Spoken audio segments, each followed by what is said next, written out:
Hello and welcome to my channel. Welcome to another video from me. So today's topic is going to be on a pretty light subject. First, I just want to address the fact that I have been on a bit of a hiatus again. I really apologize about that, but life kept getting in the way.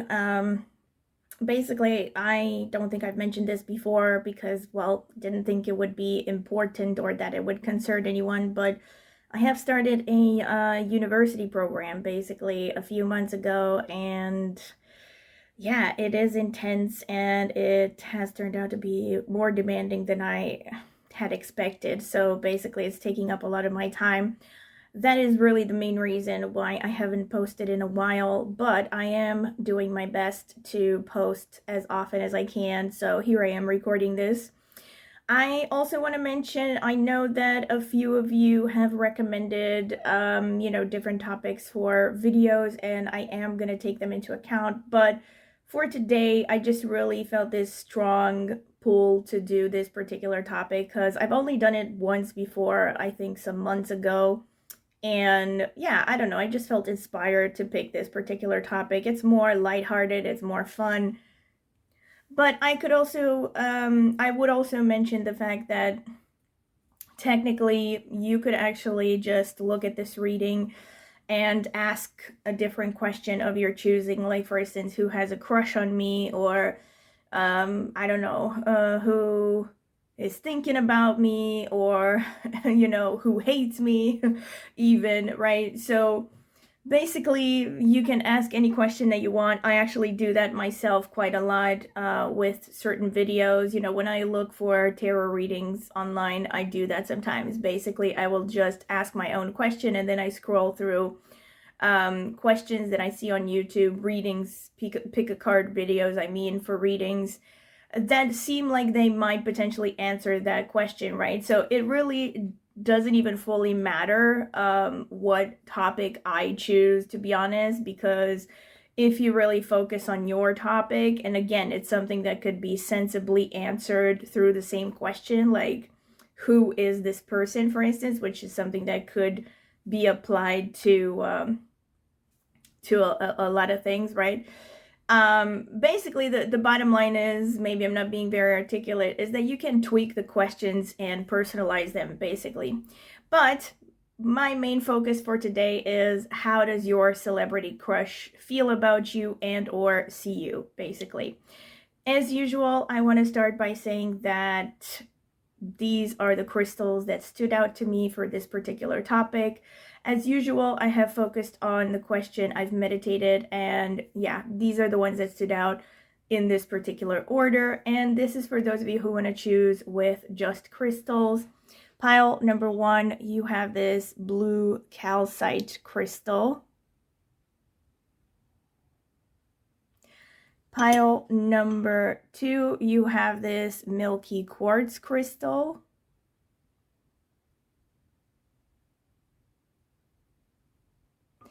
Pile number 3, you have this citrine crystal.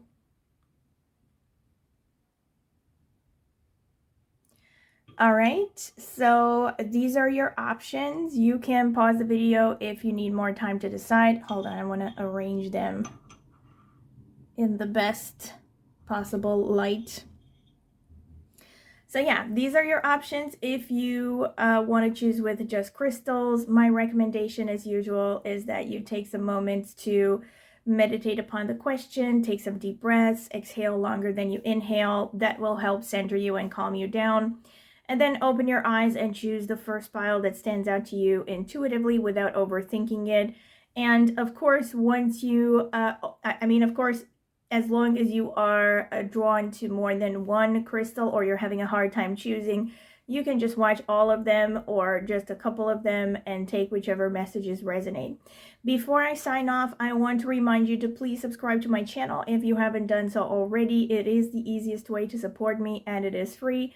And also consider clicking on the notifications bell to see when I will upload a new reading. And of course, feel free to comment in the comment section with any feedback you would like to give about this particular topic, as long as you keep it respectful, of course. And of course, feel free to share other topics for potential tarot readings that you would like me to do on this channel. Thank you, and I will see you at your pile.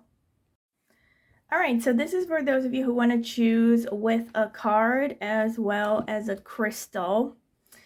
Let's see, I'm going to take this deck, the Wild Unknown Tarot. I mean, it's not tarot, actually. It is the Wild Unknown Oracle. Okay, we have one already. This is for pile number 1. Spirit, tell me about pile number 2. How does their celebrity crush... Wow, these are flowing for this reading. Spirit has missed me.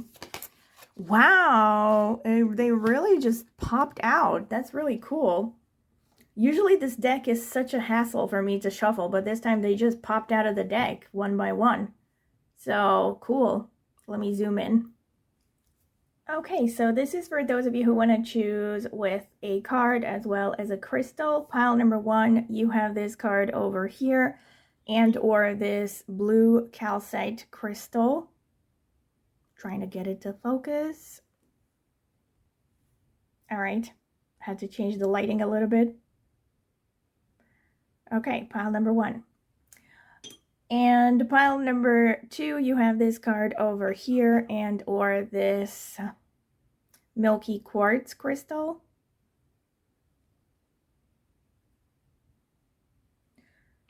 Pile number 3, you have this card over here and or this citrine cluster. Sorry, not cluster, citrine crystal.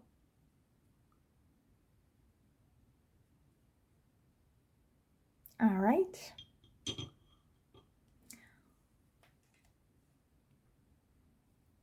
Switching on the light again. So these are your options for those of you who want to choose with a card as well as a crystal. Like I said, you can pause the video if you need more time to decide. As usual, my recommendation is that you take some moments to meditate upon the question. I'm going to repeat this one more time as I've said it in the first part of the video, that you can even tweak this question a little bit. You can ask, how does a specific person see me? Not necessarily a famous person or a celebrity crush, or, you know, you can basically ask any question that would be answered through a description of a person, to be honest. And I myself do this a lot when I go through pick a card readings on YouTube. And I have gotten pretty good results. So it's fun to try that. However, my main focus is going to be on how does your celebrity crush, a particular celebrity crush on your mind, or a particular celebrity period that you have on your mind would see you and or feel about you, right? If they knew you either through an online environment or if they were to meet you, basically. And again, if you have more specific circumstances, more details in mind about how you would want to meet this person or how you think you should meet them, or you know, etc. Any other details that helps you to visualize specific circumstances that you would like to ask about, you want to keep those in mind and you want to meditate on them while you are asking yourself this question. And as usual, I do recommend that you take some moments, take some deep breaths, at least 10 deep breaths. Try to exhale longer than you inhale. That will help center you and calm you down. My recommendation is that you inhale for about 7 seconds, hold your breath for 4 seconds, and then exhale for 8. This is actually a simple technique that is even recommended in calming yourself down in situations of anxiety, for instance. And I found that it really helps me calm down. So keep your eyes closed, meditate upon the question, take some deep breaths, and then open your eyes and choose the first pile that stands out to you intuitively without overthinking it. If you feel drawn to more than one, of course, you can watch a couple or even all 3 of them and just take whichever messages resonate. Before I sign off, I will remind you one more time to please subscribe to my channel if you haven't done so already, especially if you have found value in any of my readings. It is the easiest way to support me and it's free. And also consider clicking on the notifications bell if you want to be notified when I will upload a new reading. And in addition to that, of course, feel free to share your feedback about this reading, as long as you keep it respectful, in the comment section. And feel free to recommend any other topics that you would like to see me cover on my channel. I will take them into account. Thank you, and I will see you at your reading. Welcome, pile number 1. This is your reading if you have chosen this card over here, Anima Mundi, and the number, what number is this? Let's see, 78. 78, that is a 7 plus 8, that boils down to a 15, that is a 1 plus 5, and it's a number 6 in numerology, which is ruled by Venus. Interesting. This really gives me a vibe of multiculturalism and kind of new age stuff. Has a lot of cool symbols in here, like crystals and the eye and astrological signs. Wow, I guess this is, yeah, it makes me think of that concept of the Akashic records and everything. So, yeah, I'm going to see what else is going to come through for you. Of course, pile number 1, but this is going to be the selection phase. So if you want to skip through it, I'm going to add timestamps. You can skip directly to the interpretation. Spirit, tell me about, also I've gotten some new decks in the meantime, even though I said I would not buy any more new decks because I'm already kind of drowning in them, but I couldn't resist. So yeah, I'm going to be using 2 new tarot decks today for this reading. Spirit, tell me about pile number 1. How would their celebrity crush, the person on their mind, see them and or feel about them if they ever saw them either online or in person? Okay, this one. We have 7 of Pentacles. We have 6 of Swords. These 2 came out together. 3 of Swords and the High Priestess. Queen of Wands, Strength, Ace of Swords. All right, let me see. Tell me, Spirit, about pile number 1. How would their celebrity crush see them and or feel about them?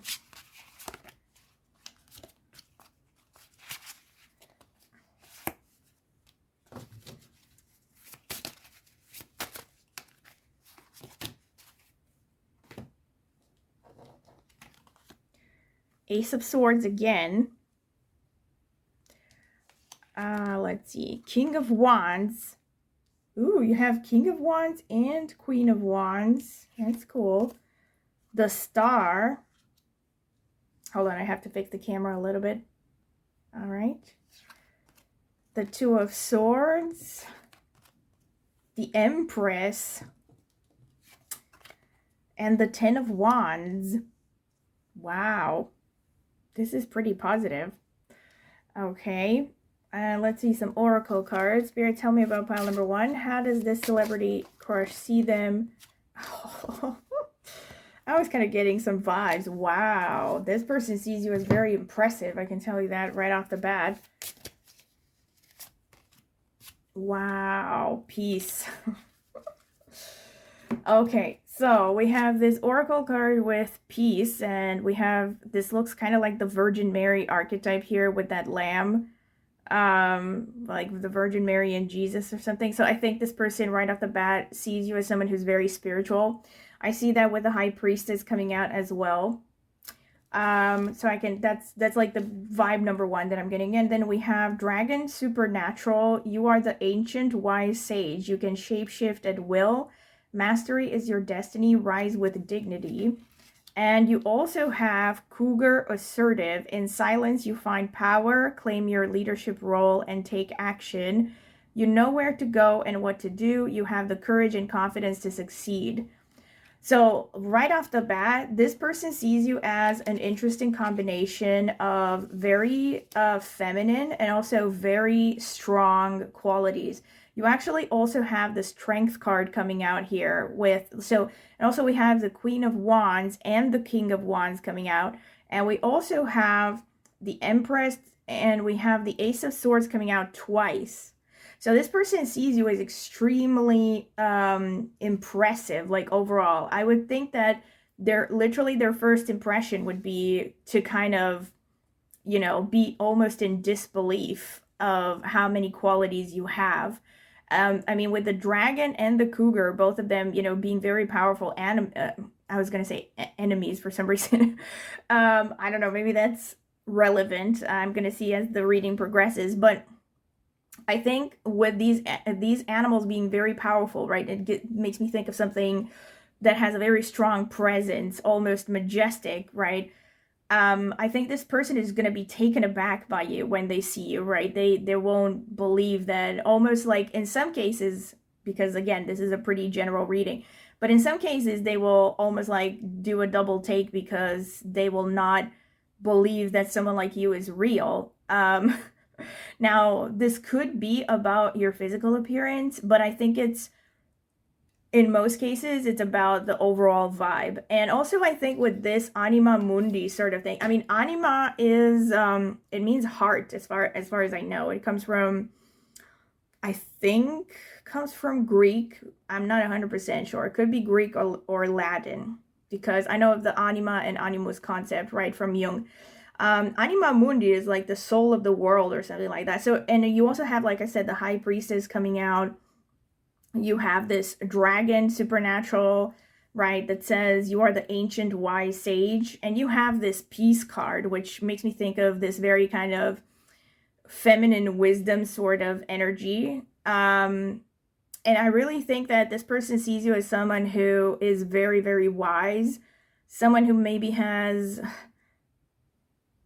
gone through a lot of things in life. You've gone through different types of experiences, someone who has a very broad view of the world. You're like the opposite of someone who is narrow-minded, for instance, or someone who's jaded.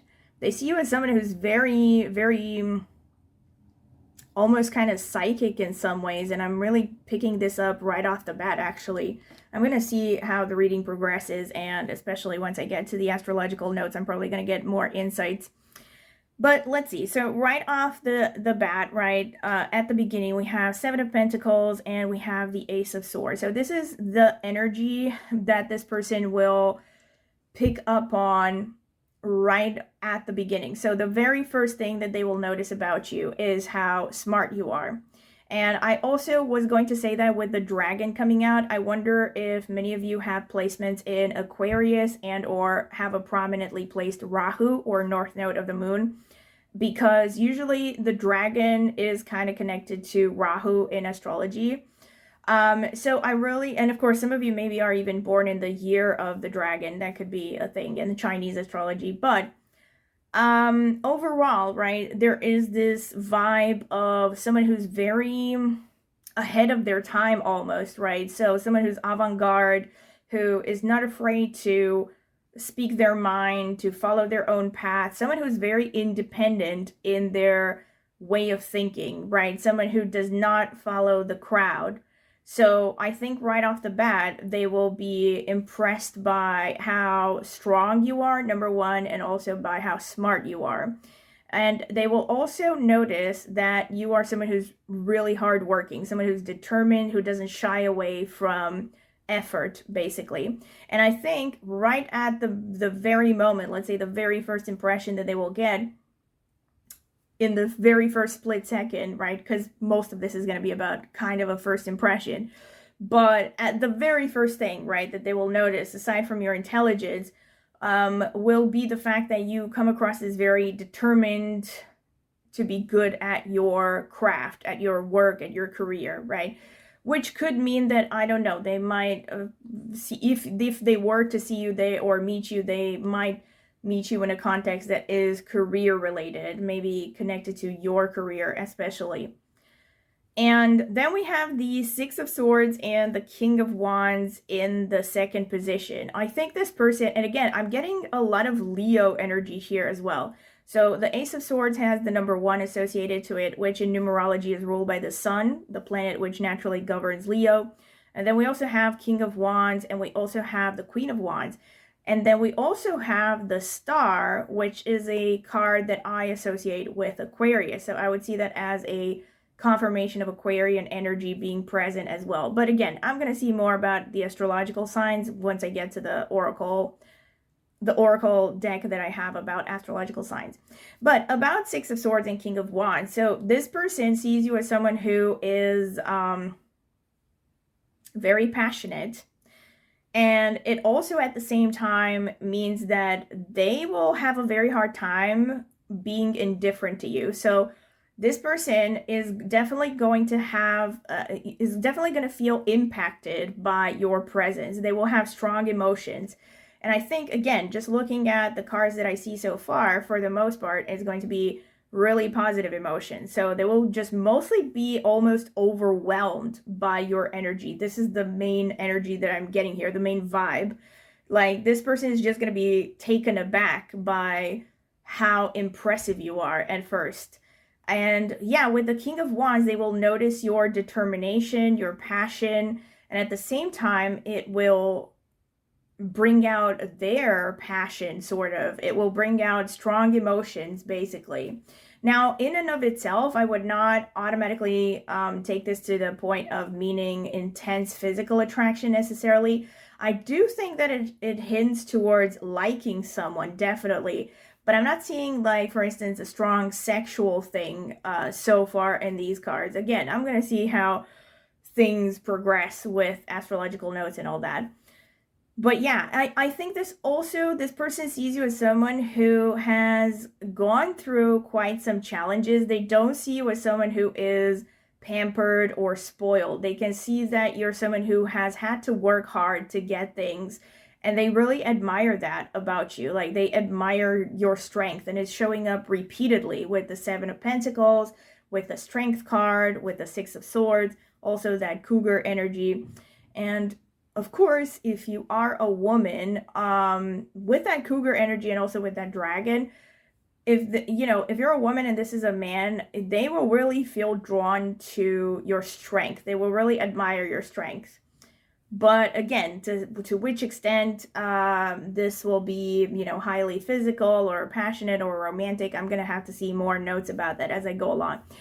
What I can definitely say is that this person will definitely tend to see you as attractive, because we also have the Empress here in the 5th position, basically. So yeah, they will see you as, I think, conventionally attractive, or a better way to look at it would be they will see you as being their type, maybe. Okay, even if you're not conventionally attractive, you will possess a lot of qualities that this person will see as attractive. Okay, we have the Three of Swords, the High Priestess, and the Star. This one is pretty interesting because it can show two potential interpretations.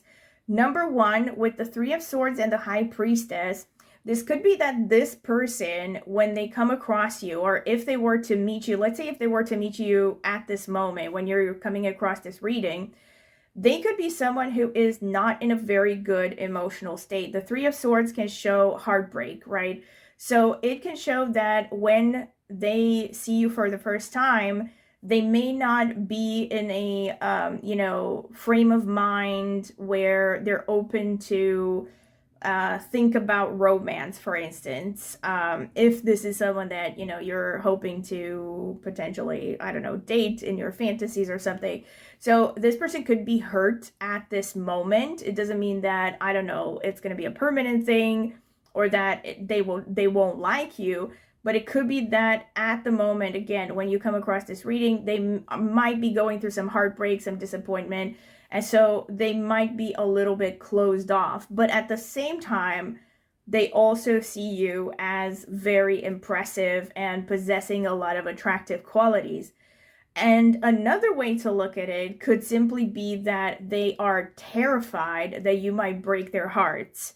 And of course, both of those things could be true at the same time, because usually people who have gone through disappointments are, going to feel burned, and they're going to be way more cautious about, opening up emotionally in any way. And yeah, I really think with the High Priestess, and especially with the Star underneath, I really think that for many of you, this person will think that you're someone who's highly attractive and probably has a lot of options.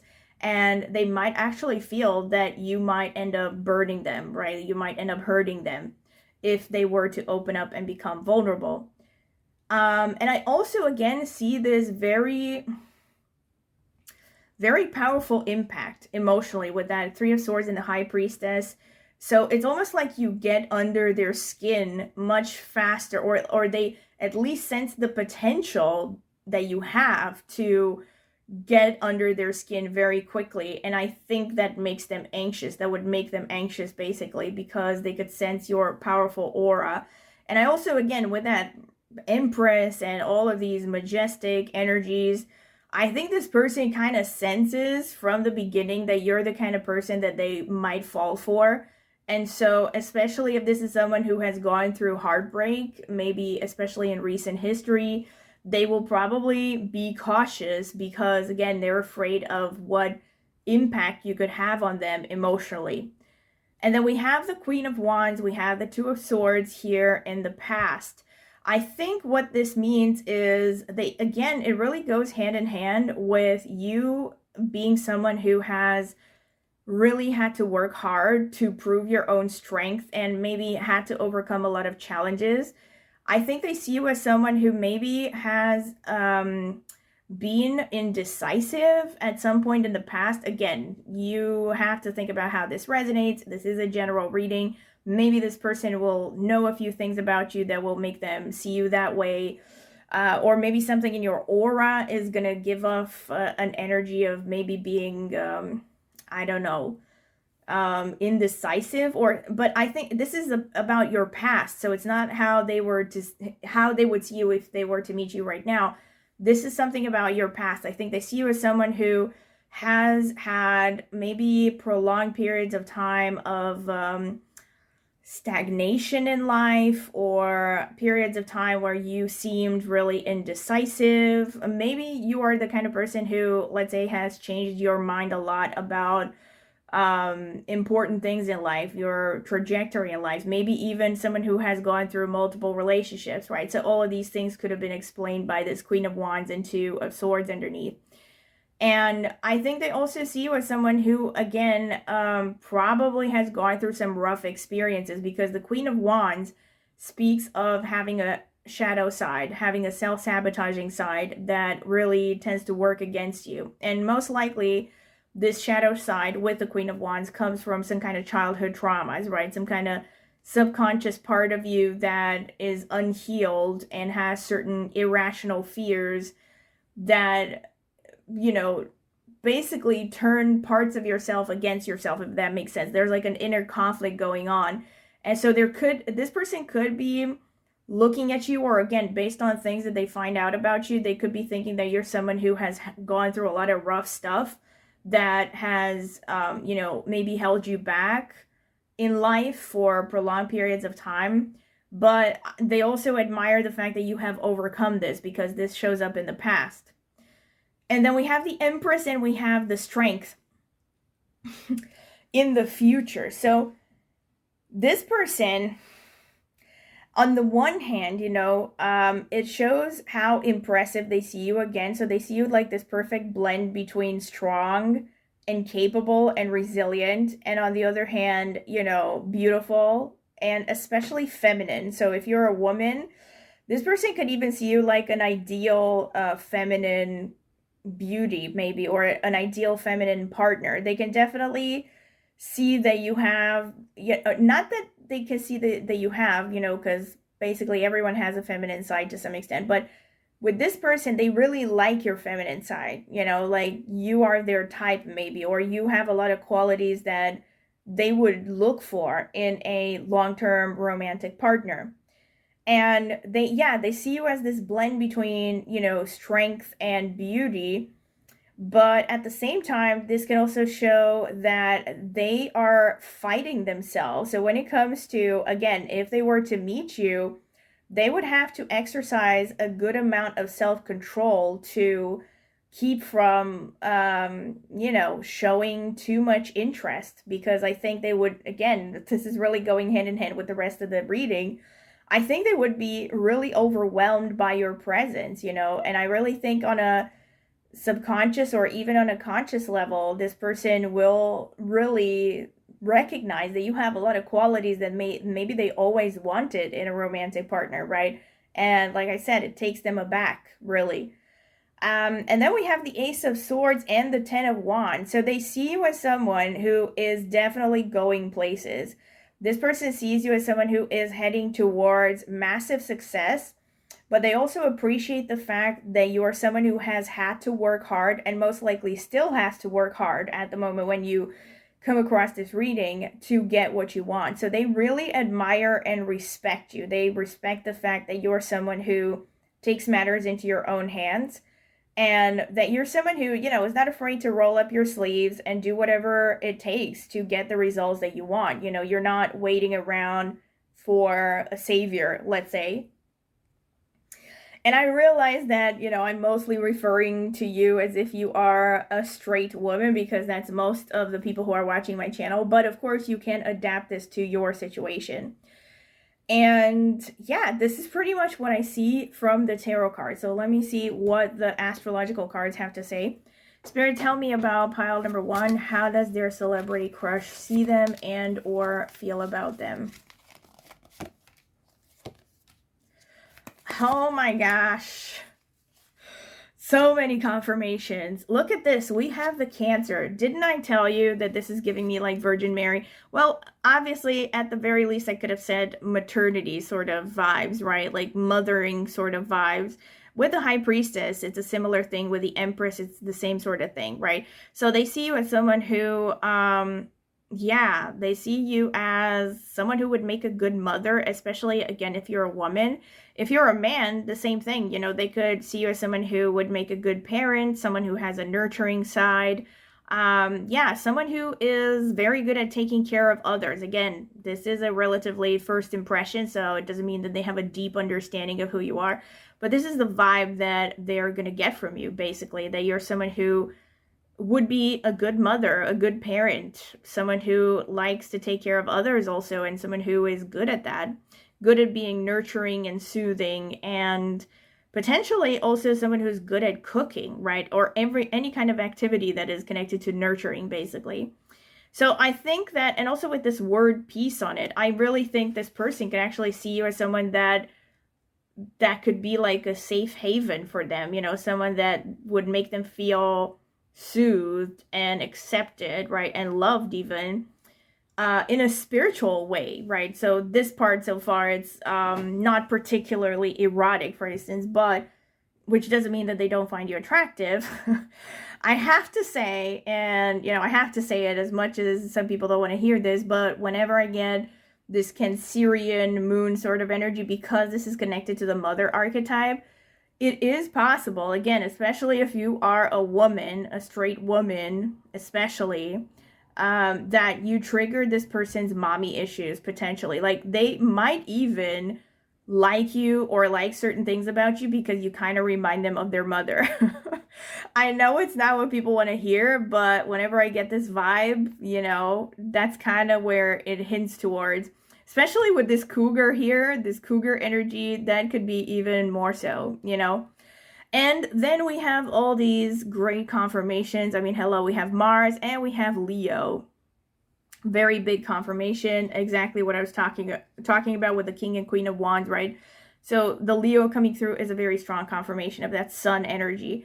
And that big cat energy, really, which is repeatedly showing up here with the strength, with the cougar, also with the dragon, even though the dragon is not really a cat. But yeah, there's this vibe about you that you are someone who is very strong at the same time. So irrespective of your gender, this person is going to admire your assertiveness, your no bullshit approach. If you are the kind of person that is even sometimes a little bit blunt, they will really admire this about you with this Mars energy, right? They admire your fighting spirit, your feistiness, your passion. And with Leo, they also see you as someone who is creative, maybe a little bit flamboyant even sometimes, or someone who's just very good at expressing themselves in a unique way. They like the fact that you are authentic. They see you as authentic, basically. And also with the Mars energy, it could be that they really like your physical body, right? Because the Mars is about exercise. It is literally about the physical body and the head as well. So they could really like your head. I know that sounds weird. Well, obviously that means the face as well.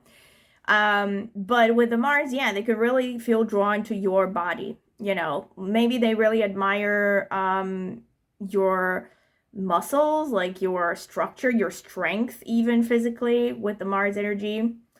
And also with sextile, I think that this person sees you as someone that they might actually be able to have a good relationship with.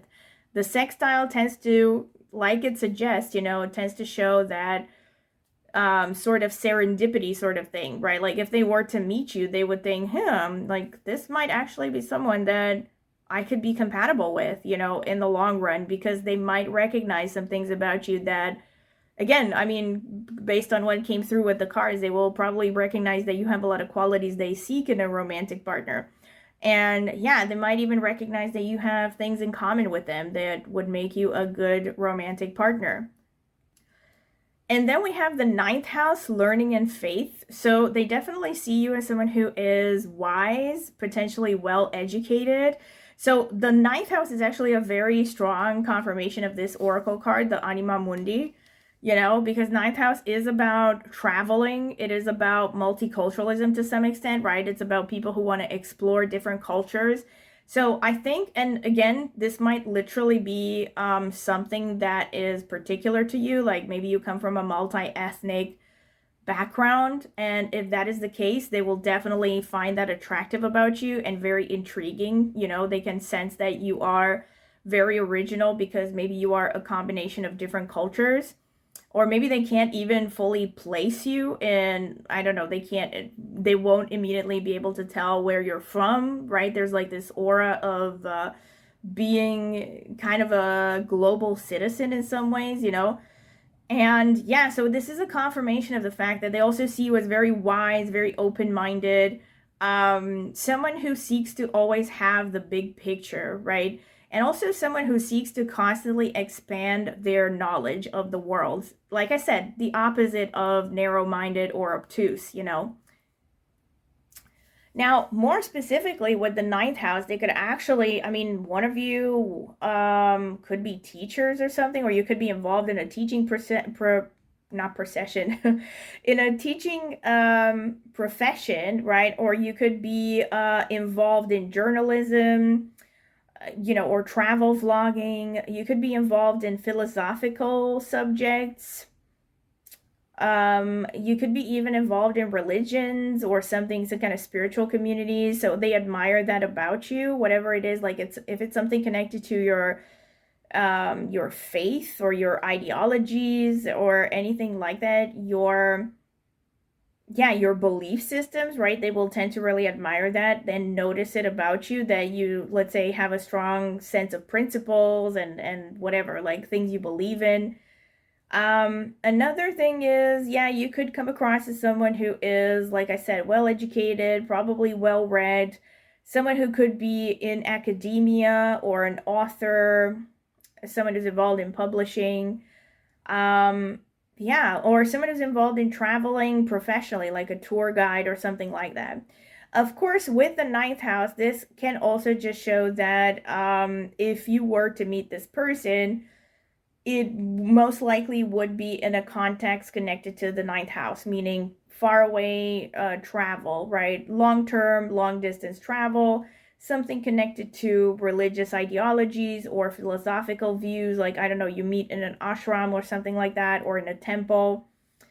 Ninth house, again, could also be, like I said, anything connected to journalism, publishing, education, especially high level education, like college, above college level, master's degree and above. So yeah, these could be circumstances that, again, you are likely to meet this person under, and at the same time, these are all characteristics that they will tend to associate with you based on your vibe and based off the general energy that you give off. They will tend to assume that you're someone who's very well educated, well read, you know, someone who's very wise, you know, however you may have gotten to that. All right, this is what I see from the cards. Let me get the Astro dice. Spirit, tell me about pile number 1. How would this celebrity on their mind see them and or feel about them? Oh my gosh, here we have the number 11, which is a very strong confirmation of the Aquarian energy that I was talking about.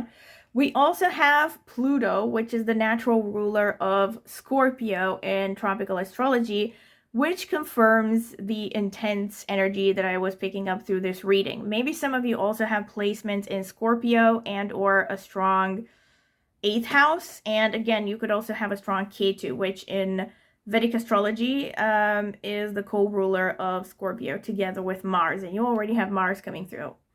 So yeah, we also have Taurus, which is that Empress energy, right? So that Taurus, and it's that Empress, and it's also that peace energy. So it's this very kind of soothing, soft, warm, stable, feminine energy, something that is just something that feels like home, something that, is just warm and inviting and loving, and also at the same time sensuous, right? Taurus is about enjoying the finer things in life. So they might also see you as someone who's very sensuous in general, like someone that, the kind of person that they would like to cuddle with, for instance. But at the same time, they will see you as, having maybe a lot of very conventionally attractive features. Taurus tends to be known for their pretty faces. So especially if you're a woman, you can have traditionally attractive features like pretty eyes, a nice face shape, usually an oval face shape, nice skin, nice hair, usually full lips with Taurus, right? And they might actually really like your voice. They may really notice your voice right off the bat.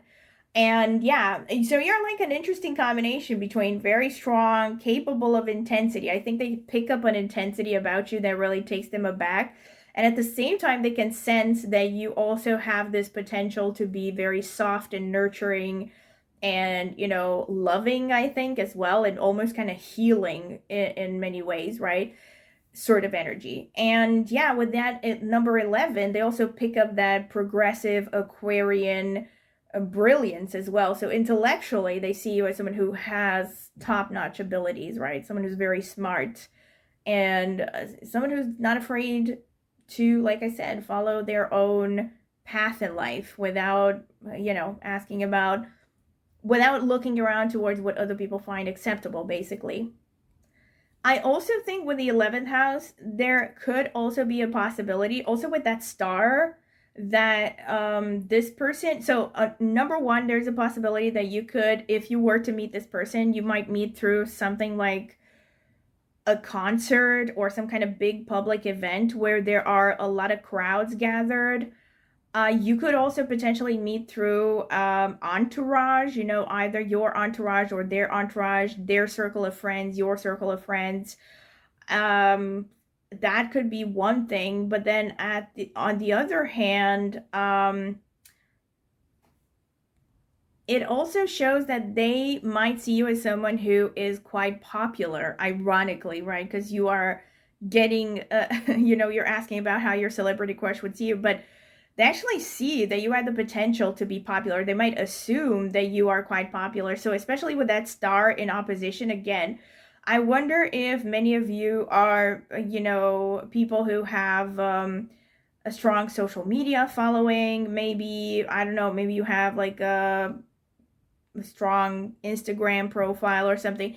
I think these people will assume that, you are in some kind of degree of visibility where a lot of people would fight for your attention and would see you attractive, right? See you as attractive.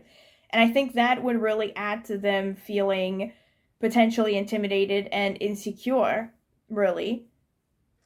Let me also pick some astrological handwritten notes. So let's see, pile number 1. Spirit, tell me about pile number 1. How does this celebrity crush on their mind see them and or feel about them? Tell me, Spirit. Okay. This one really? Or not? Yeah. Gosh, let's see. Let's start with the yellow ones first. Libra, all right, so there's some Venus going on. Libra and Taurus are ruled by Venus, so maybe that's a confirmation of the same energy. We have Scorpio, that's definitely a confirmation. Maybe some of you actually have placements in Scorpio. We have Aquarius, very strong confirmation, yeah. Let's see, we have Saturn, which is also the co-ruler of Aquarius. So yeah, that Saturn is coming through with all that hardship thing that I was seeing. Cancer coming out for the second time. Yes, this person definitely sees you as nurturing and motherly. Pisces, dreamy and romantic. That's more water energy, so it's similar to Cancer. We also have Mercury. So this person, again, that's the Ace of Swords that came out twice. This person sees you as very brainy. Sagittarius, there's the 9th house energy, right? So this is a confirmation as well. You have repeated energies coming through. Let me see. We have Punarvasu, which is ruled by Jupiter falling in Gemini and Cancer. So we have some Cancer again. We have Dhanishta falling in Capricorn and Aquarius, ruled by Mars. That explains the, you know, what I was saying about them finding your body attractive. Shravana falling in Capricorn, ruled by the moon. Okay, Bharani. Oh my gosh, I was actually thinking about Bharani. I was thinking about Purva Bhadrapada Bharani. Potentially, I didn't say it, and now I feel bad that I didn't say it. But yeah, it is a strong confirmation of what I was expecting. And let's see, we have Jyeshta. Okay, more Scorpio, ruled by Mercury. Yes, this all makes sense. And we have Uttarashadha. Here we have some more Sun, Sagittarius and Capricorn, which explains that High Priestess energy. And we also have Satabhishak, which is falling in Aquarius, ruled by Rahu. So this is a strong confirmation as well. So what this person, you know, some of these energies are just repeated. So I've already gone over them with the cards that came through, like the Venus energy, which is also repeated through Libra, the Scorpio, the Aquarius energy, the Sagittarius energy, which is similar to the 9th house. But yeah, this person also, one thing that I have mentioned, I don't know if I've mentioned it specifically, but I think this person sees you as someone who has a strong sense of adventure, someone who likes to travel, potentially someone who would like the outdoors. And with Scorpio, they see that emotional depth, that intensity, and also an inner strength. Jyeshta is definitely confirming that vibe, also together with Saturn, that you come across as someone who has really gone through life, gone through a lot of challenges in life. You know, someone who has overcome a lot of challenges through sheer hard work and determination. Jyeshta especially is actually a nakshatra of the self-made person, the self-made man or woman, right? So this person, again, see how that resonates. But this person would see you as someone who really has made it through your own efforts, or if you haven't yet reached some kind of significant success in life, they see you as someone who has that potential. With Mercury, they see you as maybe potentially a little bit childlike as well, but I think they see that as attractive. So they could really like your curiosity, your intellectual side. Again, I think you definitely come across as good at communicating, maybe a little bit sharp tongue sometimes as well, but they also see you as someone who's curious and childlike, and also someone who has a kind of funny, light sort of energy. And they might really notice that you look young, irrespective of what your age is. And again, if you are ever in a situation where you meet this person and they find out what your age is, they might really be shocked to find out how old you are, because usually with Mercury, there's this youthfulness associated. With Saturn, though, there's also that touch of maturity, right? So it's interesting because you have both of these energies. Like, one of them shows the more mature energy, the other one shows a more childlike sort of energy. So I think you come across as an interesting blend of these characteristics. Like, maybe in some ways you're going to be more childlike and fun, and in other ways you're going to come across as very serious and hardworking, right, and no nonsense. But with Saturn, they will definitely admire your resilience. They will sense that you have this inner resilience, this inner strength, like a solidly built foundation that is fundamentally unshakable, right? And I think they admire the fact that you're not someone who is how should I put it? Not someone who is obsessed with luxury, right? And I think they see you as someone who could, and maybe this is not the kind of thing that I know definitely a lot of women don't like to hear, but they might just pick up the fact that you could be glad with minimum amounts of resources. Again, it goes hand in hand with that outdoorsy vibe, right? I think this person looks at you like someone they could go camping with, for instance, right? Or someone that someone that they could go on adventures with, because you're not so focused on luxury, for instance, right? And with let's see, yeah, with Pisces, that's that high priestess energy, right? So Pisces and Cancer are the high priestess energy coming through. So they see that, empathic, understanding, sort of energy where you can just almost put yourself in the other person's shoes to the point where you see things from their eyes, right? So you can really connect to people on a deeper level. And I think this also lends to why they might feel taken aback by you. Like they can probably sense that you're someone who can look into their soul and all that. So they feel pretty uneasy potentially.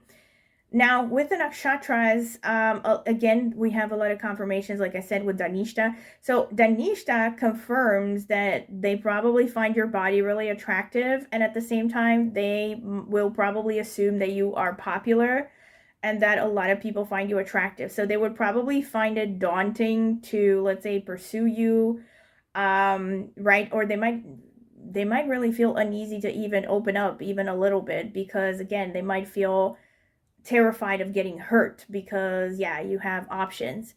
And also with Uttarashadha, that is a further high priestess confirmation. You come across as very wise and very spiritual.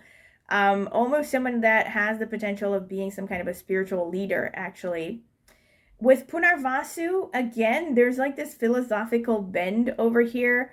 And I think with Punarvasu, there's more of a specific message that this person, again, it could be one of two things. Either, again, based on that Three of Swords in opposition, they could be heartbroken when they see you, but they think maybe one day they will reunite with you once they are in a better state of mind, right? Or they're thinking, maybe I could contact them when it's a better time, right? Or once I have healed my shit or something like that. Right, because Punarvasu has this vibe of doing something for the second time, or like succeeding at something for the second time.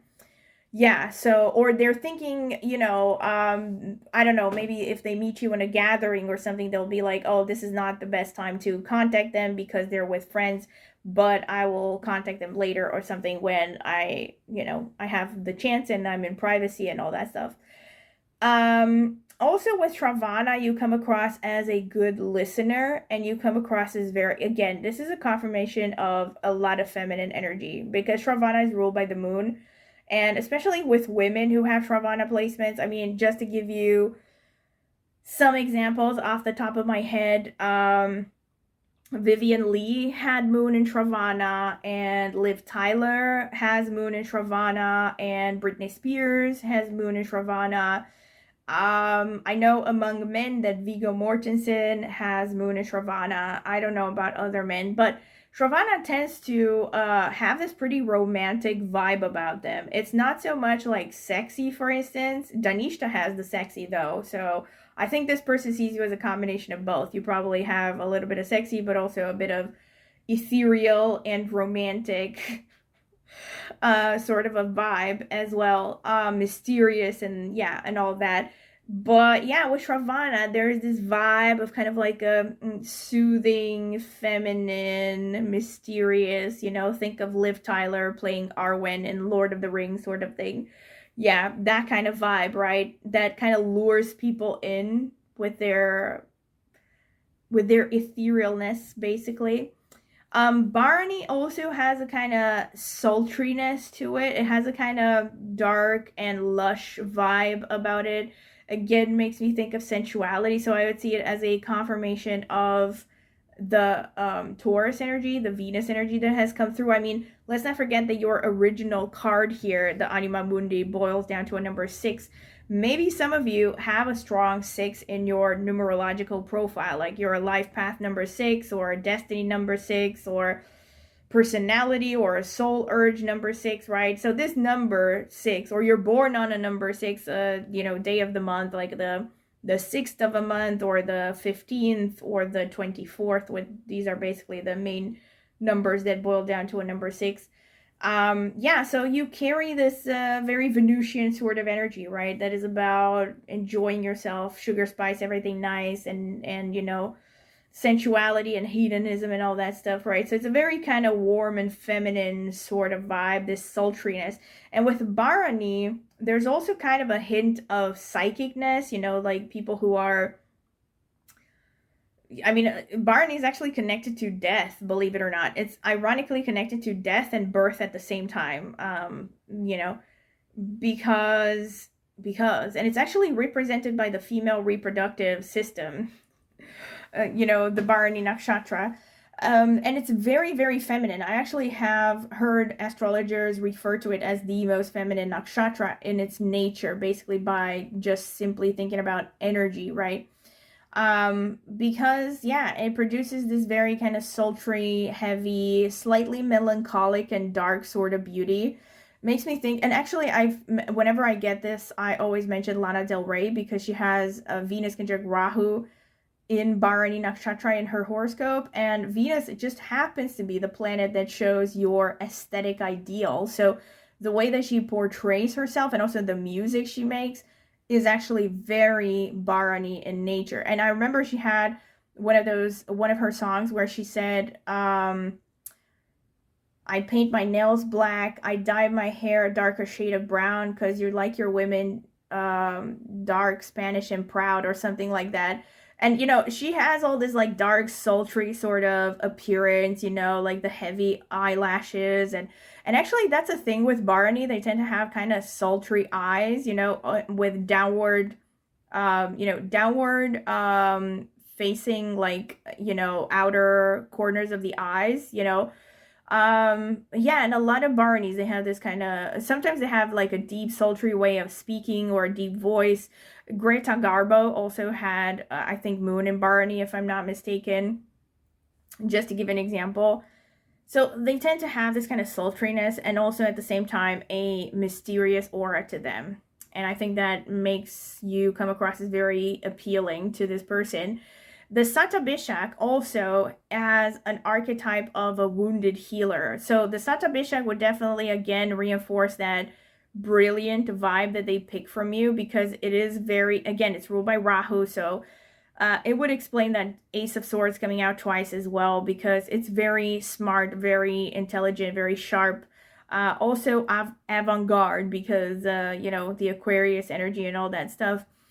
Satabhishak are actually known to be good at influencing the masses. A lot of very popular people, artists throughout history that have been really loved by people have had a strong impact.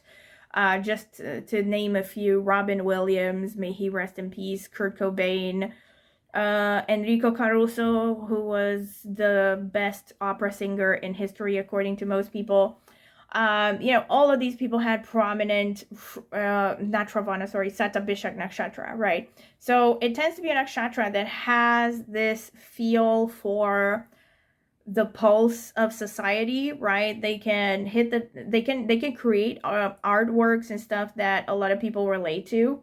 And so they can really influence masses. So I think this really goes hand in hand with that star energy of this person thinking that, you're someone who probably gets a lot of attention and, probably has a bunch of people in love with you.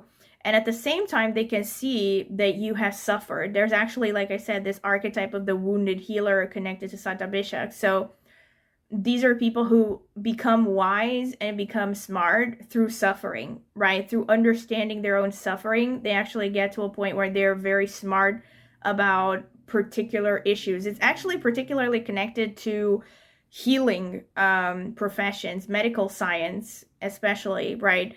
And you actually see this with Satabhishak, where people have a certain disease and then they get so good at understanding it that they become very good doctors and help other people heal the same problems, basically.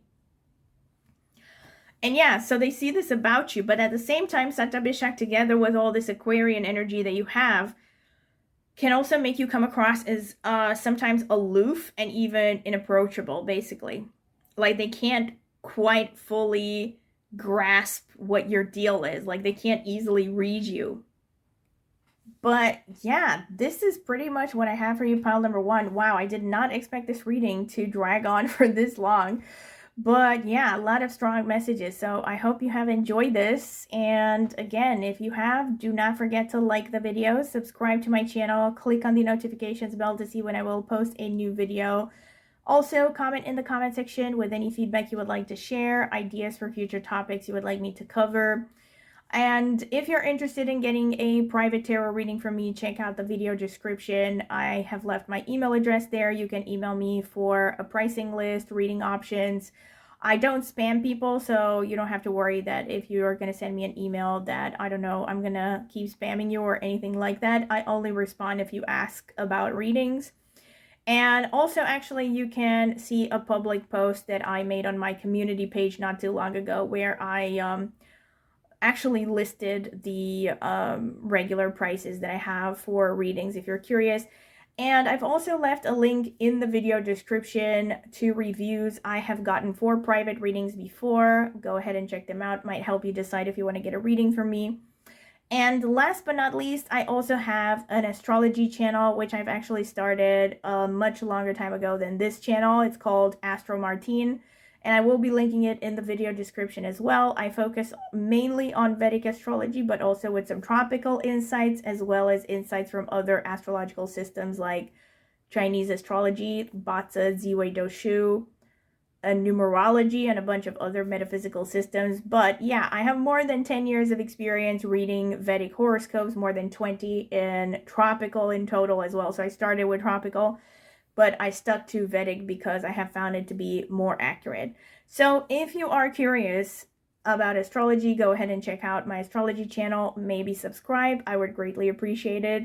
And of course, last but not least, I also have membership sections, well, a membership section with 4 tiers on this channel where I post members only videos, and you can find out more details about those if you click on the join button under any of my videos, under this one as well. And yeah, you can also check the playlists already for videos that I posted there. Haven't posted too many already because I only started last month, but yeah, go ahead and check them out. Check out the reading options, the membership options, I mean. And also, if you click on the join button, you can see the prices for each membership tier in your local currency. So go ahead and, check out the membership section. Of course, I would love to have you there. And thank you very much for everyone who has already gotten a membership option. Thank you very much. It really helps me. It really supports me to keep doing readings. And yeah, this has been pretty much what I wanted to say. And thank you one more time for listening. I hope you have enjoyed this and you will make the most of it. And yeah, I hope to see you at my next tarot reading. Bye. Welcome, pile number 2. This is your reading if you have chosen this card with Agape and number 72, which boils down to a number 9 in numerology, ruled by Mars, and or this milky quartz over here. So this is going to be the card selection phase. I'm going to add timestamps so you can skip directly to the interpretation if you don't want to sit through it. All right, I already have a card. Tell me about pile number 2, Spirit. How does their celebrity crush see them and or feel about them? We have Ace of Pentacles, Ace of Swords, 7 of Pentacles, 3 of Cups, 6 of Swords, Knight of Cups. Let's see. How does pile number 2 celebrity crush see them and or feel it? Wow! Ace of Pentacles twice. Queen of Wands and Temperance. Cool. We also have, okay, so we have 8 of Pentacles, Ace of Pentacles, 5 of Cups, the High Priestess, the Queen of Wands, and the Temperance. So let's see some Oracle cards. Tell me about pile number 2. How does their celebrity crush? Oh gosh, so cute. Oh my gosh. You are a feline, pile number 2. Let's see. Tell me about pile number 2. How does this celebrity crush see them and or feel about them? Wow, we have trust and thought. Nice. 2 cards wanted to come out. And then we have snow leopard, self-reliance. You are strongly independent and often solitary. Integrity is important for your best outcome. Cloak yourself with invisibility and walk with the shamans.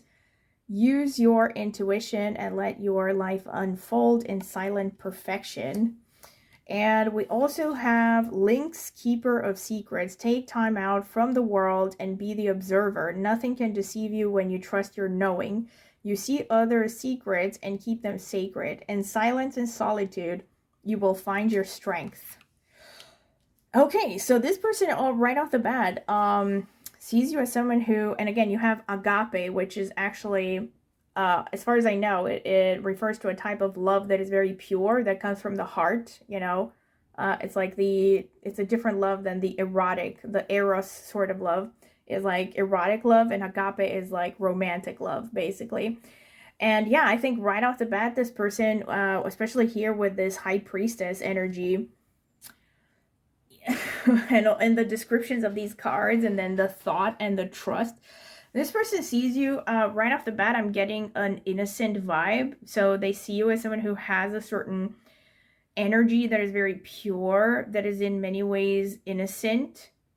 And they also see you as someone who is very independent, someone who's very good at taking care of themselves. I mean, we have 2 cats over here, which are known to always fall on their feet, you know, on their paws, whatever. And yeah, I think they see you as like romantic and dreamy in many ways, but also very pure and also very wise as well, having a kind of intuition that is almost otherworldly. And we have, all right, and we also have the Ace of Pentacles coming out twice. I really think that with the Ace of Pentacles coming out twice, this person will see you as a gem, you know? They will see you as, wow, like, where did this person come from, you know? And that's one thing that I can say right off the bat. And I think they also particularly see you as someone who is very invested in your career. Someone who is good at your job because of that Ace of Pentacles and the Eight of Pentacles underneath. But also someone who keeps trying to be better, to self-improve. And I think this person at first may not be the truth for all of you, but see how this resonates. Maybe some of you work in some kind of line of work where you could assist this person or they could assist you. So I think part of what they will pick up about you right off the bat is that you could cooperate in some ways professionally. But they will see you as a gift in many ways. Like they will see you as wow, you know, as a kind of wow sort of person. That's the first vibe that I'm getting. And with Ace of Swords and Ace of Pentacles, they see you as someone who's very smart and very resourceful. I'm kind of getting a little bit of Jerry Maguire over here, you know, like, who's coming with me? I don't know if you've ever seen that film. It's from the 90s with Tom Cruise. And I don't even fully remember what it was about. I think he was like a sports agent. What are they called? People who represent sports people.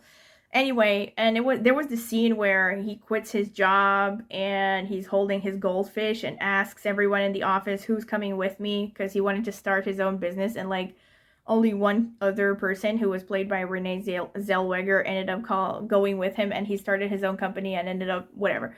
Not giving spoilers, whatever. It's a fun film, but that's kind of the vibe that I'm getting. Like this person will see you as someone who can just create opportunities out of nothing. You know, like you could have a rags to riches sort of trajectory, or they see you as someone who has that potential, you know, to be really creative and really brilliant, where you can just make something out of nothing. The Midas touch, maybe, in some ways. And we have Seven of Pentacles and we have Five of Cups. This is interesting. I want to clarify. Please clarify the Seven of Pentacles over here. Eight of Pentacles again. Wow. Okay, I have to say, you might also come across as a little bit workaholic to this person, Please clarify the Five of Cups as well. The Devil. Ooh. Please clarify the Devil, Spirit. Wow, I'm getting some pretty specific messages here. Please clarify this Eight of Pentacles as well. I have to say, wow, the Hanged Man. I have to say, this person, like I said, sees you as someone that they could have a very good cooperation with professionally as well. I really think that this is a strong thing for many of you. But at the same time, they're potentially annoyed that they might actually not be able to be fully professional around you. Because of that devil energy, there's this vibe of temptation over here. Like, you might become a temptation to them and cloud their judgment. And at the same time, see, this could be true for either you or them or both of you at the same time. This person might be afraid that they won't be able to control themselves around you, or they could be afraid that that you will be able to control, like, you will be cold-blooded, right?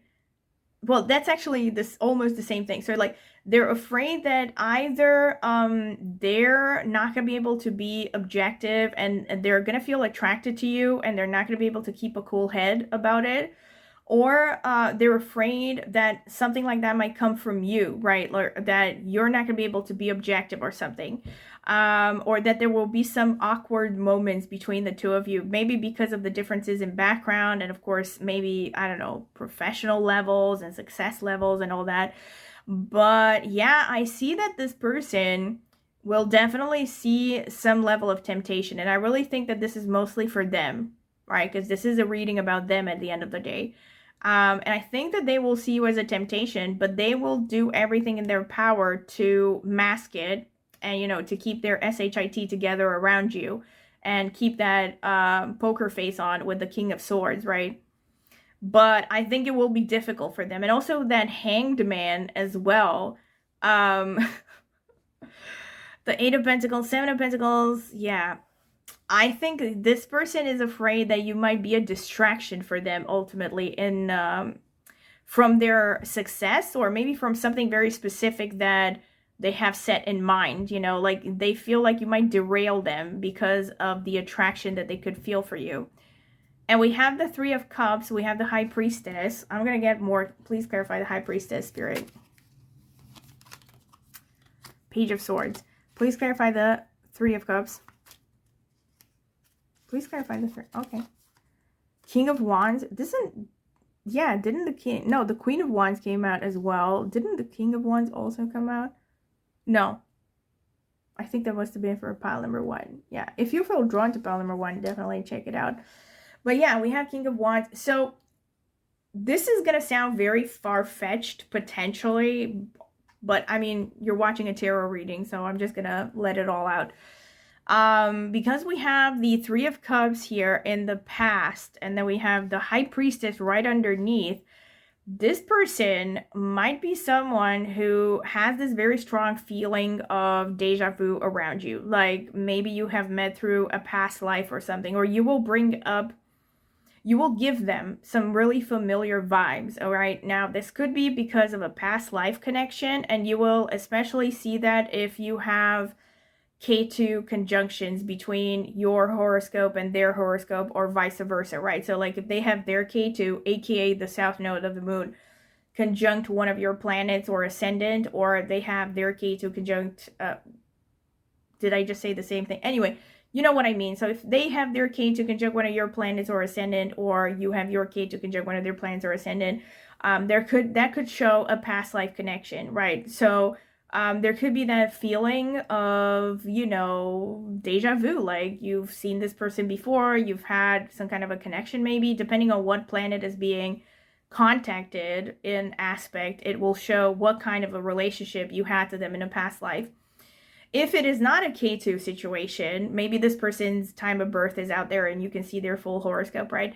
But even if there aren't K2 connections, it could be that just that something, maybe something in your energy reminds them of one of their parents or both of their parents. Like you somehow bring out a familiar vibe from them.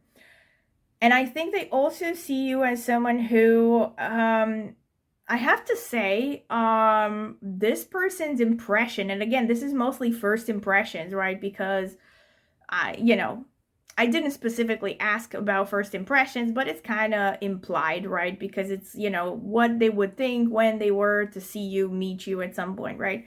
So it's not like if you had a 10-year relationship, how would they see you, right? So it's more of closer to a first impression reading sort of thing.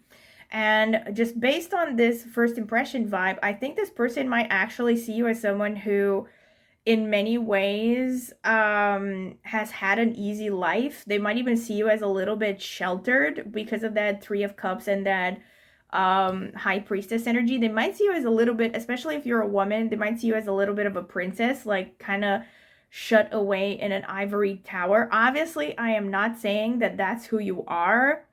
Don't shoot the messenger, but this could be the vibe that this person is getting. Again, it's going hand in hand with that innocent sort of vibe. And for the most part, I actually think this person will like it. They will find it impressive. I think they will find it impressive that, they come across anyone in today's world that has your level of innocence and purity, maybe in some ways. They might look at you and be like, wow, like, I thought that I thought this kind was extinct, and like here it is in the flesh. Yeah, so they could find you impressive that way because of your purity and your spirituality as well. Like they see you as someone who is spiritually advanced as well. So not just like sheltered in the sense of, I don't know, a spoiled rich person who has been used to just having servants and never suffering about anything, right? I think they just see you as sheltered, really. But I think, yeah, with respect to, let's say, wealth and stuff, I think this person tends to see you as someone who has not really gone through a lot of hardships in life. They see you as still pretty pure and untouched in many ways. And we have the Six of Swords and we have the Queen of Wands. All right, I'm going to get more please clarify the Six of Swords. Unbelievable. It's past midnight. And somehow I still managed to catch a ambulance or fire brigade in the background. Anyway, Nine of Cups. Nine of Cups. Please clarify the Queen of Wands. King of Pentacles. Wow. I mean, this person sees you as someone who is slowly but surely heading towards success. Someone who is someone who's also driven, definitely. There's a lot of hard work going on as well. Queen of Wands, King of Pentacles. Again, going hand in hand with that Midas touch. I think this person sees you as someone who is quite capable of doing your own thing, starting your own business. Here we have the Three of Cups on the back as well. Like maybe there's a sign behind this as well. But yeah, I think they see you as someone who is perfectly capable of even starting your own empire or something because of your vision and because of maybe your determination, your workaholism. I don't know. They see something in you, definitely. I think they also see you as again, there are two potential interpretations, and I think most likely both of them are kind of true at the same time. One of them is the fact that they see you having potential for massive success in life. And the other one is the fact that they might actually see you as a wish fulfillment, They might even see you as too good to be true, to be honest. I really feel like, especially if you're a woman and this is a man and you're both straight, that this will be, especially with this Knight of Cups here at the end, I really think that this will be the kind of situation where you will somehow remind him of his young and idealistic dreams of a perfect love,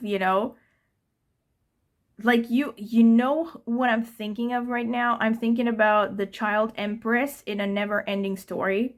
Now, obviously, I'm not trying to say that hopefully you're not a child. I mean, if you're a minor, I would worry. But yeah, I mean, I think that you have that kind of vibe, where there's just something pure and innocent about you that kind of brings out the knight in shining armor side of them.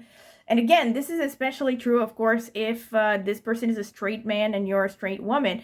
But even if you are, you know, again, if the genders are reversed, let's say if you're a man and you're thinking about a woman, this person will, it will actually be similar, you know, like it will be like this person will think of you as, wow, the kind of man that I always dreamt about here. Like you could have a lot of qualities that this person will find admirable and will somehow like bring back you know, will kind of bring them back to their, you know, their ideals, their higher ideals that they once possessed and that they maybe forgot about because life happened and they became jaded. And, you know, and like all of a sudden now you're like reinvigorating their idealism and their romance, and you know, this kind of thing where you have faith again. There are things worth fighting for again. It's kind of like a, you know, it's a very kind of spiritual thing, but at the same time really romantic as well. And I think it's further reinforced by this Knight of Cups and also the Temperance. Yeah, I mean, with the Knight of Cups and the Temperance, again, this shows that this person would definitely feel drawn to making a step towards you, you know, and it will be in a, if they do, which I think they have an interest to do, it will be in a very gentlemanly manner. And again, you know, you can adapt this interpretation based on your gender and your sexual orientation and all that, but it will be a very gentle thing, you know. It won't be like a savage brute sort of thing. This won't be like a Beauty and the Beast sort of thing, you know. If you're dreaming of that kind of thing, this is not the spread for you. This is a person that will be touched by, you know, your purity and your like your morality as well, you know. Like they will see you as an elevated creature that also elevates them by proxy in a way, you know. By just being around you, it makes them want to become a better person, right? It reminds them of the principles and ideals they have forgotten maybe for a long time. So if they were to approach you, it would be in a very gentlemanly, a very soft manner, romantic, you know, patient, not like insane, crazy, you know, sexting after midnight sort of thing. Pardon my French. Let's see, Temperance here. Please clarify the Temperance. Six of Cups. This is such a strong confirmation. Oh my god. Six of Cups is again a card that speaks of innocence and purity and pure romantic love, and also kind of like a childlike, gosh. Oh my gosh, you know what I'm also thinking about? Especially if you're a woman, you could have the same kind of vibe. I don't know how many of you have watched the latest Alien Earth series, but if you have, you're kind of a Wendy. You know, you kind of have the Wendy vibe. That actress who, or again, if you haven't watched that series, just Google that actress who played Wendy. Maybe watch some sequences with her from the film. That's kind of the vibe that I'm getting here. Or Audrey Hepburn, who she actually kind of reminds me of as well. And I'm not the only one who says that she kind of looks like Audrey Hepburn. But yeah, but you know, she's more of a, in this show, it's particularly telling because she is named after Wendy in Peter Pan. And there's this whole theme of her being childlike and innocent and all that stuff, right? And she's also just very pure. She's not one of those like born sexy yesterday tropes, if you are familiar with that from sci-fis and stuff. You know, she's just pure, you know, and she's very interesting and very smart and all that stuff. So this is the vibe that I'm getting here, really. Yeah, a lot of purity. What can I say? So let's see what the Astro cards have to say. Spirit, tell me about pile number 2. How does this person, this celebrity on their mind, see them and or feel about them? How does this celebrity on their mind see them and or feel about them? Or this famous person. Okay, maybe not celebrity. Aquarius, visionary.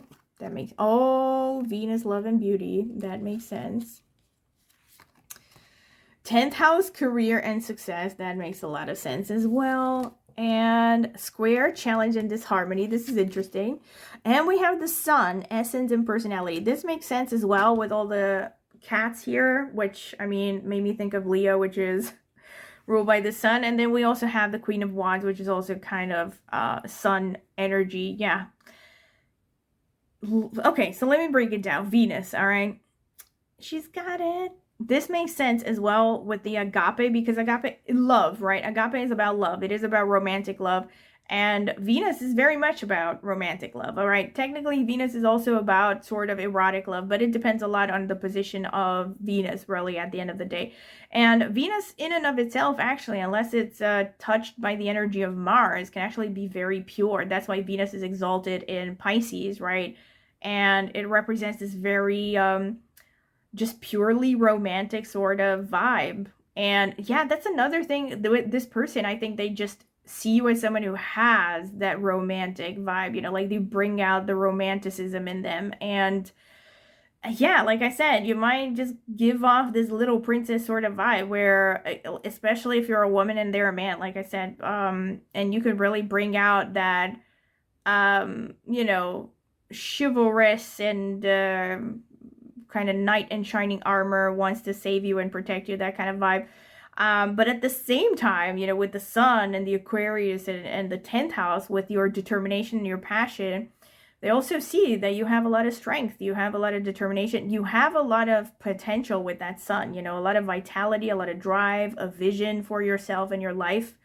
And they also admire that about you. And I think they also see potential leadership qualities in you. You know, it makes a lot of sense with this King of Pentacles and the Queen of Wands, right? So they see you as someone who actually has the potential to manifest things into reality, like I said. So like take an idea and turn it into, I don't know, a corporation or something like that, or some kind of grand scale enterprise. They actually see you as someone who has a lot of potential. So they don't just see you as someone who's just a pretty face, right? But at the same time, they probably fantasize you about you being, you know, really romantic and dreamy as well.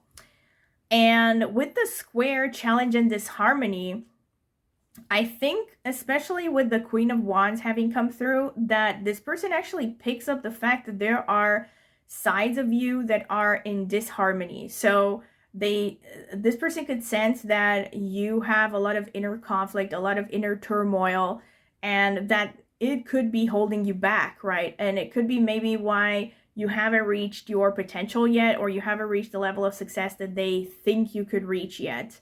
That's mainly what I'm thinking. One other explanation, of course, could also be that maybe you and this person have a lot of squares in synastry, in which case there could also be some friction there, right? So the square tends to also show potential attraction, especially when it involves planets like Mars, Venus, even the sun and moon to some extent, right? So planets that are connected to love and romance and or sexuality, right? They tend to show an interest, but they also tend to show a lot of irritation and quite a bit of incompatibility with the square. But yeah, again, with this person, I really think for most of you, this is just them seeing your potential inner conflicts, basically. And the 10th house, again, they see you as someone who is going places. They see you, again, for some of you, you might actually be in a pretty established position, and they admire that. They admire the dedication that you have towards your work in general. Yeah, your potential workaholism, pile number 2, really brings out their admiration as well. Your passion for something, your dedication for your craft, for instance, that is really gonna make them interested. And let's see. Yeah, this is what I can see with the cards. Let me see with the Astro dice. Spirit, tell me about pile number 2. How does this famous person, celebrity, or whatever, whoever they're thinking about, how does this person see them and or feel about pile number 2? Tell me. Wow, we have Rahu here. So this is the co-ruler of Aquarius in Vedic astrology. So this is a very strong confirmation that you are a visionary, that you dance to the beat of your own drum, and you're a bit of a rebel. You know, you're a rebel with a cause. And here we have Leo again, very strong confirmation. We have, well, not Leo again, but we have the sun. We have sun, we have Leo, which is, you know, Leo is ruled by the sun. So yeah, I just see this as confirmation of more sun energy. And we have the number 6 here. Now, interesting, because this is a repeating theme with the number 6 and the square, because 6 in numerology, especially, in numerology, because since I brought it up, it is ruled by Venus, so I would see it as a confirmation of more Venus energy as well.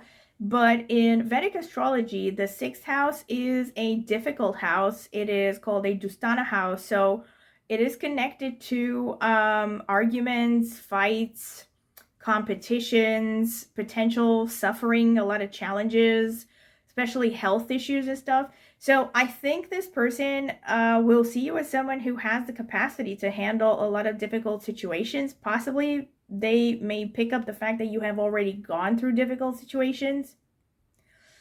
They might also perceive you to be quite competitive. And another interpretation with the 10th and the 6th houses coming through could be, again, because of, I mean, there are a lot of pentacles right out the bat. So it really makes me think that if you were to ever meet this person, most likely it would happen through something connected to profession. So either their profession or your profession. And since we have the 6th and the 10th houses, I would say this is something like they might, I don't know, you might work together somehow. They may want to collaborate again, because I got that message right off the bat. See how this resonates. I'm very curious. Please comment in the comment section and tell me how this resonates, or if you think that there could ever be a possibility where you could cooperate, collaborate with this person professionally, because it is a repeated theme already. You know, it's come out at least 3 or 4 times already. And yeah, I think they see you as someone that they could work with, really. And at the same time, this could also be someone that you meet in a very, how should I put it, random way, like an unexpected way, because the 6th house is about daily routines as well. So this could be someone you accidentally bump into, you know. This could be someone you know, like not someone that you purposefully seek out, or I don't know, like you could just see them randomly walking down the street or something, or they could see you and notice you, right? It could be something like that, but especially connected to either their daily routine or your daily routine. This could also be someone that you could meet potentially through something connected to animals, to pets, also connected to anything related to healthcare, right? Like going to the same gym, right? Or going to a doctor's appointment, going to a therapist and meeting them at the therapist's office, although that's very unlikely, but you know, you never know. Yeah, so those could be potential interpretations for how you might meet this person, or how you might bump into each other, basically. Let me get some astro notes, the handwritten types. Let's see. Spirit, tell me about pile number 2. How does their celebrity crush see them and or feel about them? Tell me, Spirit, how does pile number 2's celebrity crush see them and or feel about them? Okay, I think that's enough. Loads of notes over here. Bear in mind, of course, that this is a general reading, so it makes sense. We have Libra, which is ruled by Venus, so maybe you have placements in Libra. That's a confirmation. You have Capricorn, also I would say a confirmation, because we have some pretty strong workaholic vibes. So Capricorn is all about career, and we have Saturn, more workaholic vibes. Yeah. They definitely see you as someone who's very, very focused on your work. Oh my gosh, Venus again. I have to say, oh my gosh, I don't think I have said this, but of course I'm going to say it now, because Venus has come out twice, and it is the planet of beauty. Hello. So I really think this person will just see you as beautiful. Pure and simple. You are a beautiful person. Oh my gosh, such a strong confirmation with Ketu.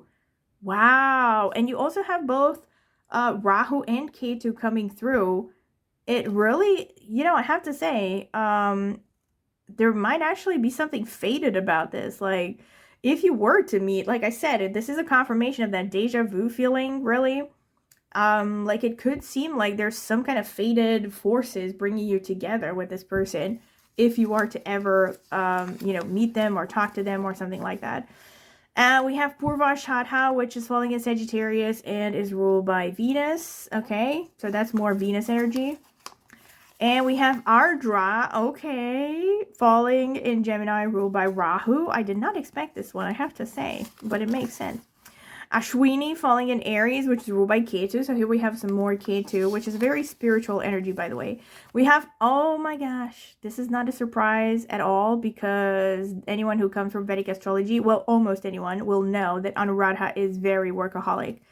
So that makes a lot of sense. And also, we have Anuradha, and we also have this image with the deer. Hello. And Anuradha actually is connected to the deer as an animal.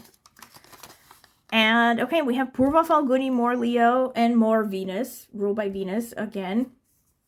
Yeah, so this person definitely sees you as very good looking. Revati falling in Pisces, ruled by Mercury, very good looking. All right, and they especially like your eyes. Chitra, holy shit, how good looking are you, pile number 2? All right, you are, yeah, Chitra falling in Virgo and Libra again, ruled by Mars. Let me unpack everything, and then I'm going to give some more details. Magha, falling in Leo, ruled by Ketu, more Ketu. 2 nakshatras ruled by Ketu, 2 nakshatras ruled by Venus. Okay, let's see. 2 out of 3. Pushya, ruled by Saturn, falling in Cancer. This is also a pretty attractive energy, especially for women. And we have Dhanishta, which is also very attractive. Oh my gosh. Oh my gosh, pile number 2. Falling in Capricorn and Aquarius and ruled by Mars. And you also have that card that I said right off the bat has the number 72, which is a 7 plus 2, and that's a number 9. So that's Mars energy right off the bat, even though you have that agape as well. You know what another character that comes to mind is? Alita, if you've seen that movie. You know how she looks like a doll? Obviously, the character in the film is basically CGI, but that's the vibe, you know, the vibe of like someone who looks innocent but also can be kick-ass if necessary. That's kind of the vibe that I'm getting from you. Yeah, so let me, and also you have thought and trust here. I mean, the trust part is very telling. This person sees you as someone who is capable of loyalty, common sense, someone who is trustworthy, basically. But yeah, let me break it down. You have so many nakshatras that show attractiveness, like show above average attractiveness, right? Dhanishta, Magha, Revati, Purva Falguni, Purva Ashadha, Chitra. So very, okay, irrespective of what you look like, this person will definitely see you as very attractive, all right? Beautiful, physically pleasing, however you want to call it, right? Purva Falguni especially, right, tends to show a lot of sensuality. So it's actually also known as the nakshatra of the courtesan sometimes, because it is all about sensuality, even particularly connected to things like Kama Sutra and lovemaking and all that stuff. So, and a lot of people actually who tend to be attractive, above average attractive, and the kind of people that a lot of people fantasize about tend to have Purva Falguni energy. Just to give you some examples right at the top of my head, I would say, let me think. There was this one name that I wanted to say, and now it is slipping my mind. Charlize Theron, yeah. As far as I remember, I would have to double check, but as far as I remember, she is a Lagna in Purva Falguni, an ascendant to Purva Falguni. Madonna also has moon and ascendant to Purva Falguni. Now, you may not think of Madonna as hot anymore, but back in the day, I mean, hello, just Google pictures of her when she was in her 20s. And another example, Rosalia, the Spanish singer who is very popular nowadays, who I think also is above average in attractiveness, also has Purva Falguni moon. And also Purva Falguni, it's not just about being attractive and sensuous and all that. It also is a nakshatra that has a lot of creative potential. It often shows in the horoscopes of people. I actually see it a lot in the horoscopes of people who are into singing. in particular, who like singing, but also acting and all kinds of creative activities, right? So yeah, this person could see you as someone who is very creative, has that artistic ability as well, and also has a very kind of sensuous, romantic sort of vibe, you know? And with Ashwini, see, it's interesting because you have this combination between sensuality and beauty and attractiveness and daintiness, even. And at the same time, there's a lot of savagery here as well. I mean, we have Ardra, which is like the toughest nakshatras, the toughest of the 27 nakshatras. Even though it doesn't maybe come across that way on the surface, this is a nakshatra that is literally connected to the diamond, which is like the toughest material in nature, at least.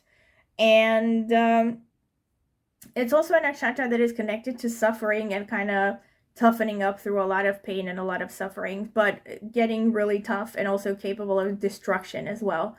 But on the surface, Ardra can also come across as very rational, very cool-headed, you know, can definitely, you know, pass for civilized, LOL.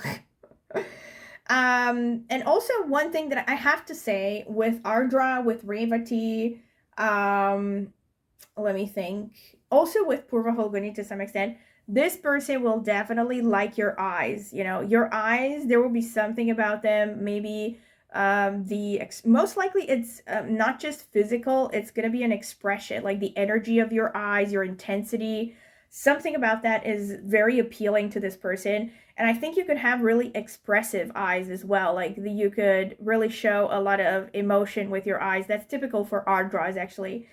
Yeah, this person will really like it, your facial expressions and everything. And also with Chitra and Danishta, your body, and also with Maga to some extent, your body also is going to stand out to this person. So you will have a pleasing physique. And with Chitra, well, actually with all of these to some extent, you know, Danishta and Chitra, sorry, it can show a pretty strong body, you know, a body that is not exactly fragile necessarily. It's a pretty, you know, healthy looking, pretty potentially muscular body even. So this person could actually like that about you. They could like that strong physique sort of thing. And with Ashwini,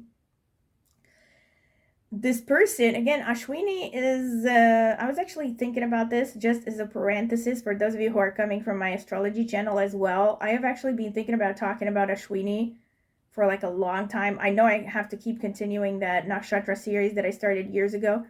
But yeah, I've been thinking about Ashwini especially a lot, like in the past few months, and I want to do like another Ketu oriented video where I'm probably going to talk about it actually in the Ketu ruled nakshatras video, which is going to take a while to develop. But yeah, because Ashwini in particular is very pioneering and it has this kind of capacity for genius really that other nakshatras don't have. And you see this a lot with people who really have stayed true to their vision. You know, Nikola Tesla is a very famous example, right? Who had Moon and Ashwini, and they can have that seed of genius, right? Because they're ruled by Ketu, and it's in Aries, which is a very pioneering, fearless sort of energy. So they can really be, you know, like trailblazers. They open new paths in life and stuff like that. So I think this goes hand in hand with that King of Pentacles and Queen of Wands energy that I was talking about, like that Midas touch, that visionary thing, where this person can really see that you actually have the capacity of creating something major, something, you know, like I said, out of nothing. You could start with a vision and actually turn it into reality, like an Elon Musk sort of person. Yeah, I mean, and also with Magha, I have to say this person might think that you come from a good family, that you come from a good breeding or something like that. Like there might be something about you, something in your aura or your appearance that just says, how should I put it? Something that says nobility almost, like you're coming from some kind of a blue-blooded background, right? Because Magha is connected to kingliness and monarchies and bloodlines and heritage and legacy and all that. And I think they also might think that you're someone who's pretty proud of your origins, right? Irrespective of what you come across as to them. With Danishta, again, and I have to say, with Danishta, Purva Falguni, and Purva Shadhara, I really think that for a lot of you, they could think that you are really gifted artistically.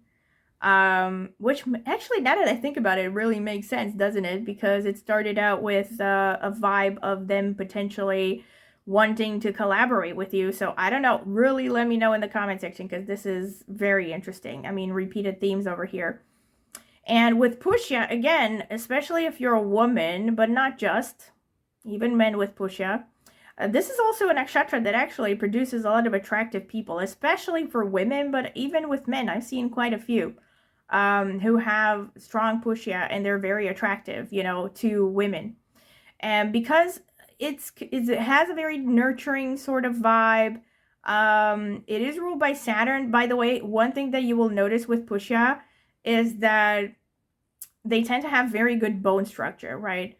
And so this person might see you as someone who has the capacity to be a model, even. Like maybe you have a very sculpted, I don't know, maybe you have very sculpted features. Maybe that you have prominent cheekbones, right? Especially if you have like just anything that is a good bone structure, like nice cheekbones, I don't know, a nice chin, a jawline, or anything, right? They might really admire that about you. They might find that very attractive about you.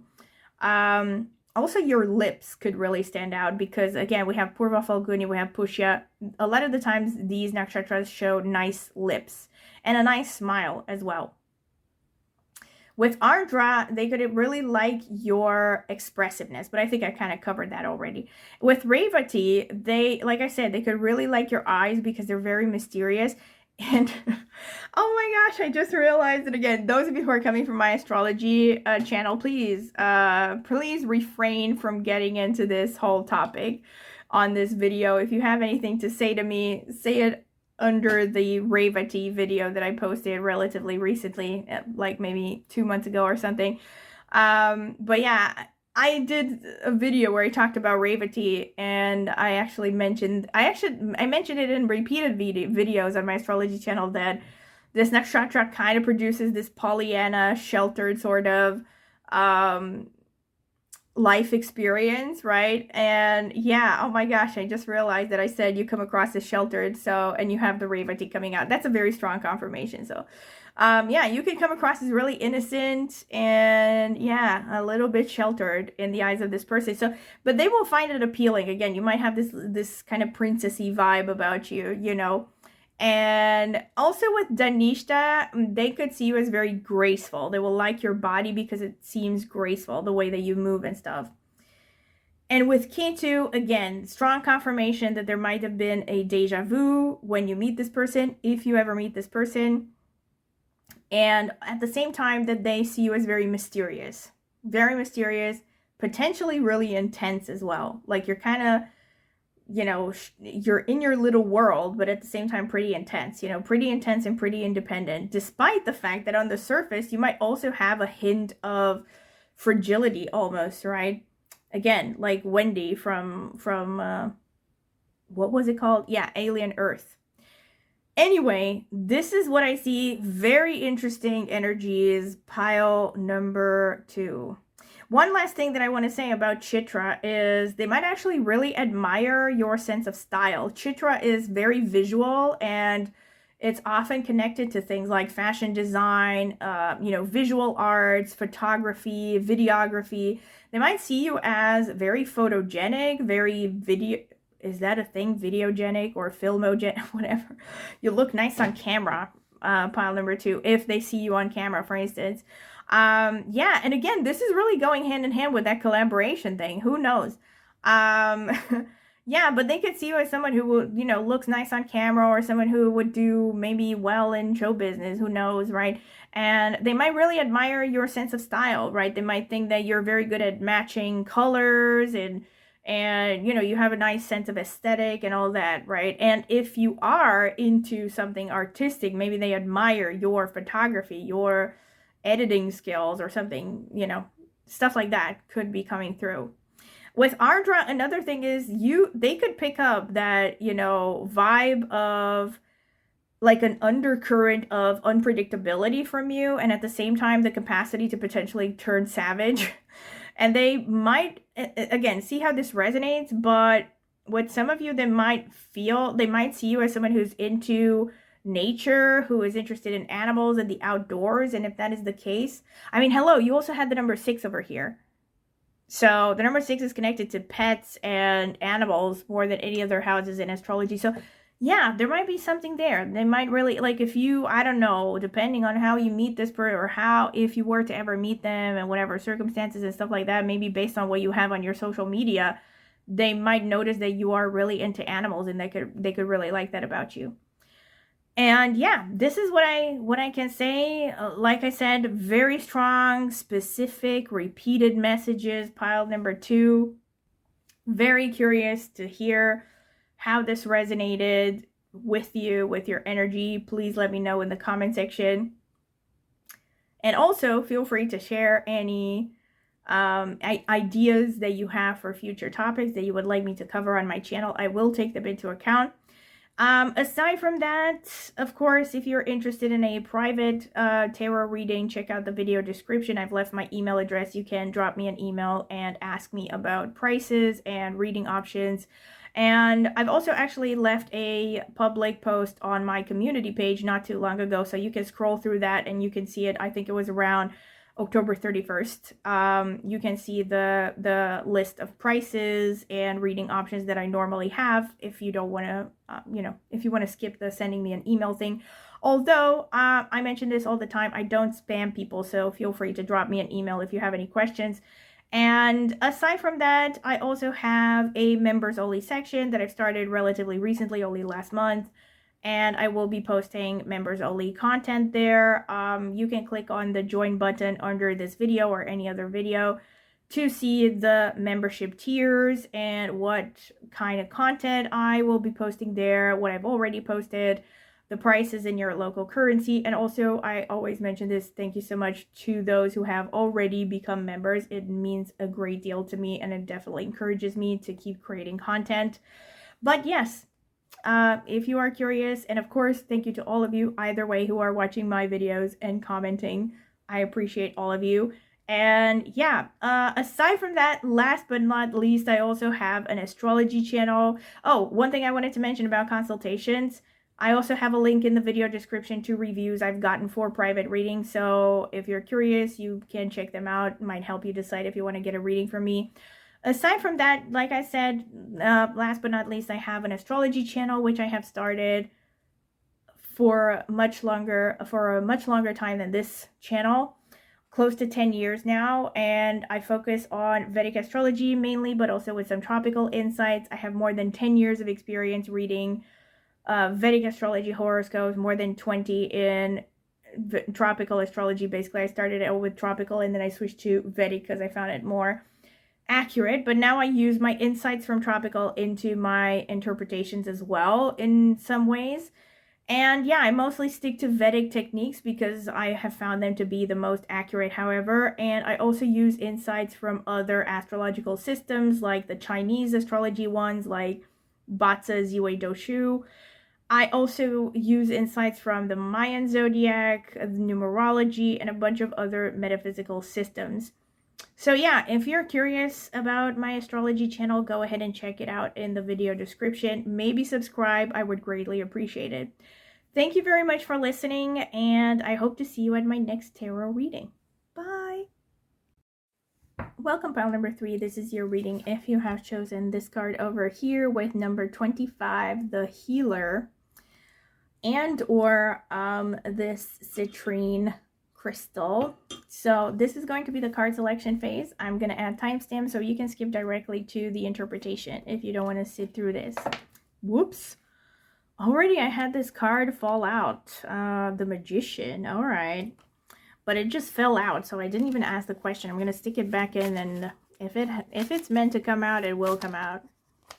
So, Spirit, tell me about pile number 1. Actually, no. I don't know. Should I take this one? I can't. Okay, I'm going to start all over and just ask the question. Oh my God, cards keep falling out. Okay, Spirit, just give me a second. Spirit, tell me about pile number 3, the people who chose the citrine crystal. How does their celebrity crush, the celebrity crush on their mind, see them and or feel about them? Tell me, Spirit, how does this celebrity crush on their mind see them and or feel about them?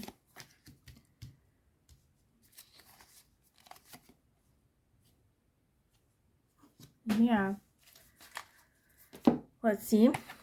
We have the Knight of Swords. We have the Empress. I dig. Ace of Pentacles.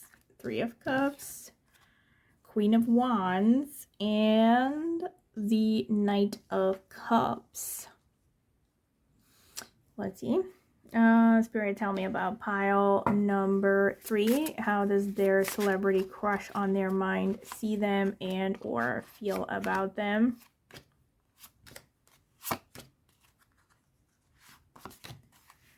Do we have enough? Yes. 6 of Wands. Oh my gosh. Do you see this? So it was meant to come out. The Magician. You see what I mean? Spirit always delivers. If a card is meant to come out, it will come out. 10 of Swords. Knight of Swords again. 9 of Swords. The Moon. All right. Let's see some oracle cards. Spirit, tell me about pile number 3. Whoa! What the? I dropped the whole deck. Spirit, tell me about pile number 3. How does their celebrity crush see them and or feel about them? Tell me. This is a moon card confirmation. Ooh, okay. We have Loon and Moose. Let's see. And we have Abundance. All right. So we have the Abundance card and we have Moose Wisdom. Let your head and mind reach to the stars, yet keep your feet grounded on the earth. Listen to the ancient wisdom in your soul. The ancestors speak through you. You know much. And we have Loon Intuitive. Listen to the song in your soul. Ooh. This is a similar vibe here. Listen to the song in your soul. And here we have listen to the ancient wisdom in your soul. Okay. Trust your intuition as you have a way of knowing. Emerge from the busy life and seek more solitude. Recognize that you are unique and that you are loved. We have strong moon energy. We also have strong K2 energy. And we have,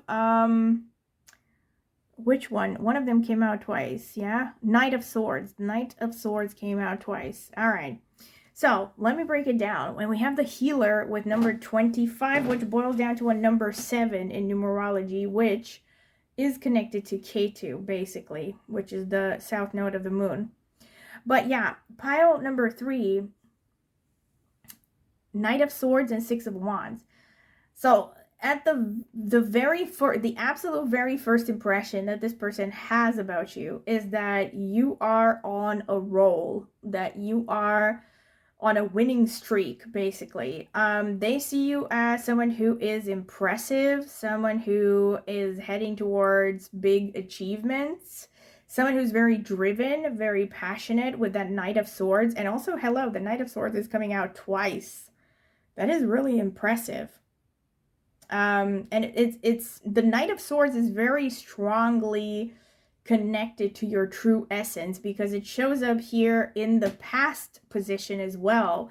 So this is like your past and present right now. That is the Knight of Swords, right? So you're very, and yeah, we have number, let's see, 12 on the Knight of Swords. That's Jupiterian energy. So, you know, you come across as someone who is very feisty, very fiery, determined, you know, someone who knows what they want. They're not afraid to go get it, right? This is how they see you. And they see you as someone who is,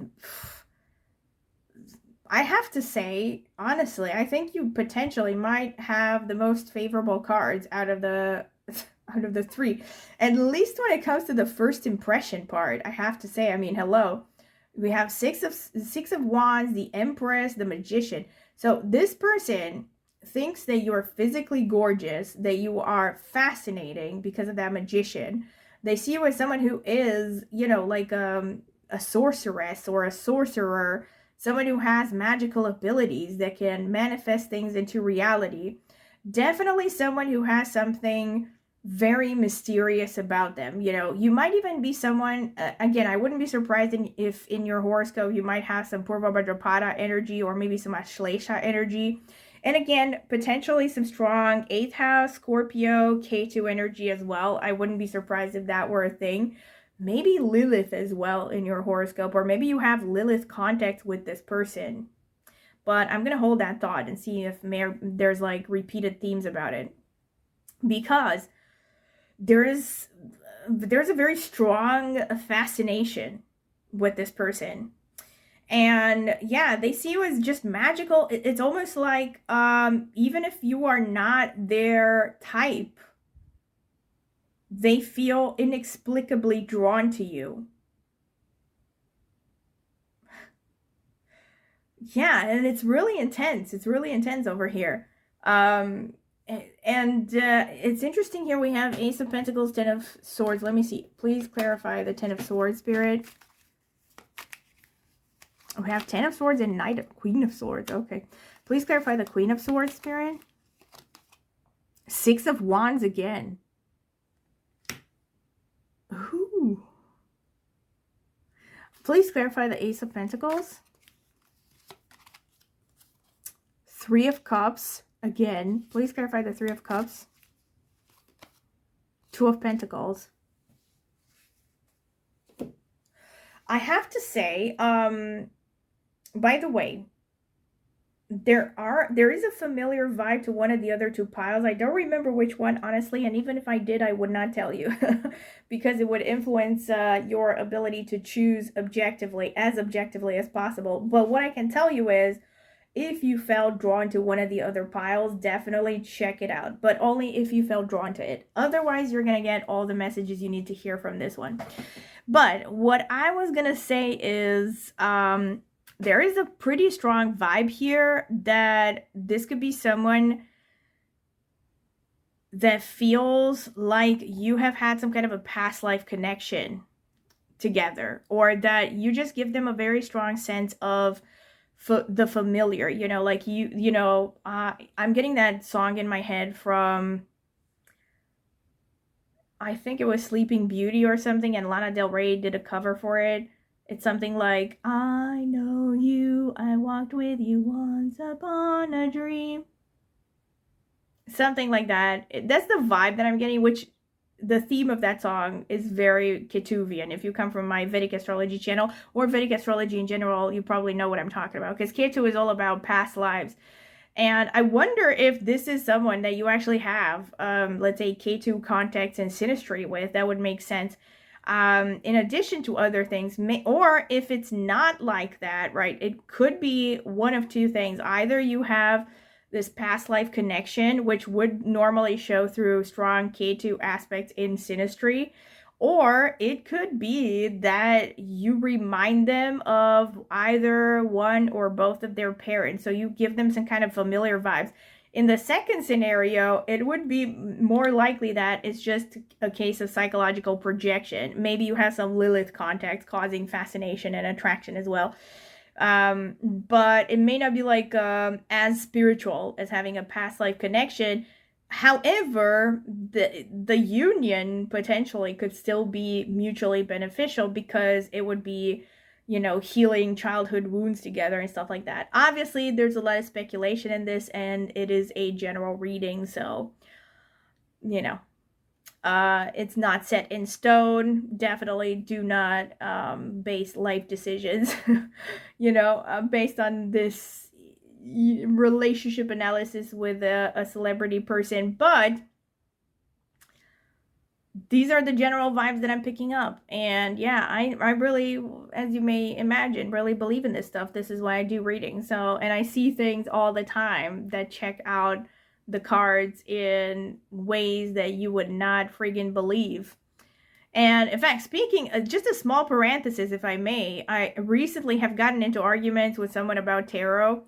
And I basically demonstrated to them that I so often get doubling cards. Like, do you know what the probability is to get just 2 cards of the same deck? Like, if you pull, let's say, 6 or 7 cards out of one deck of 78 cards, and you pull another 6 or 7 out of the other deck of 78, the same 78 cards, the chances of getting 2 identical cards out of each deck are basically akin to winning the lottery. And for me, it happens like with almost every reading that I will get identical cards.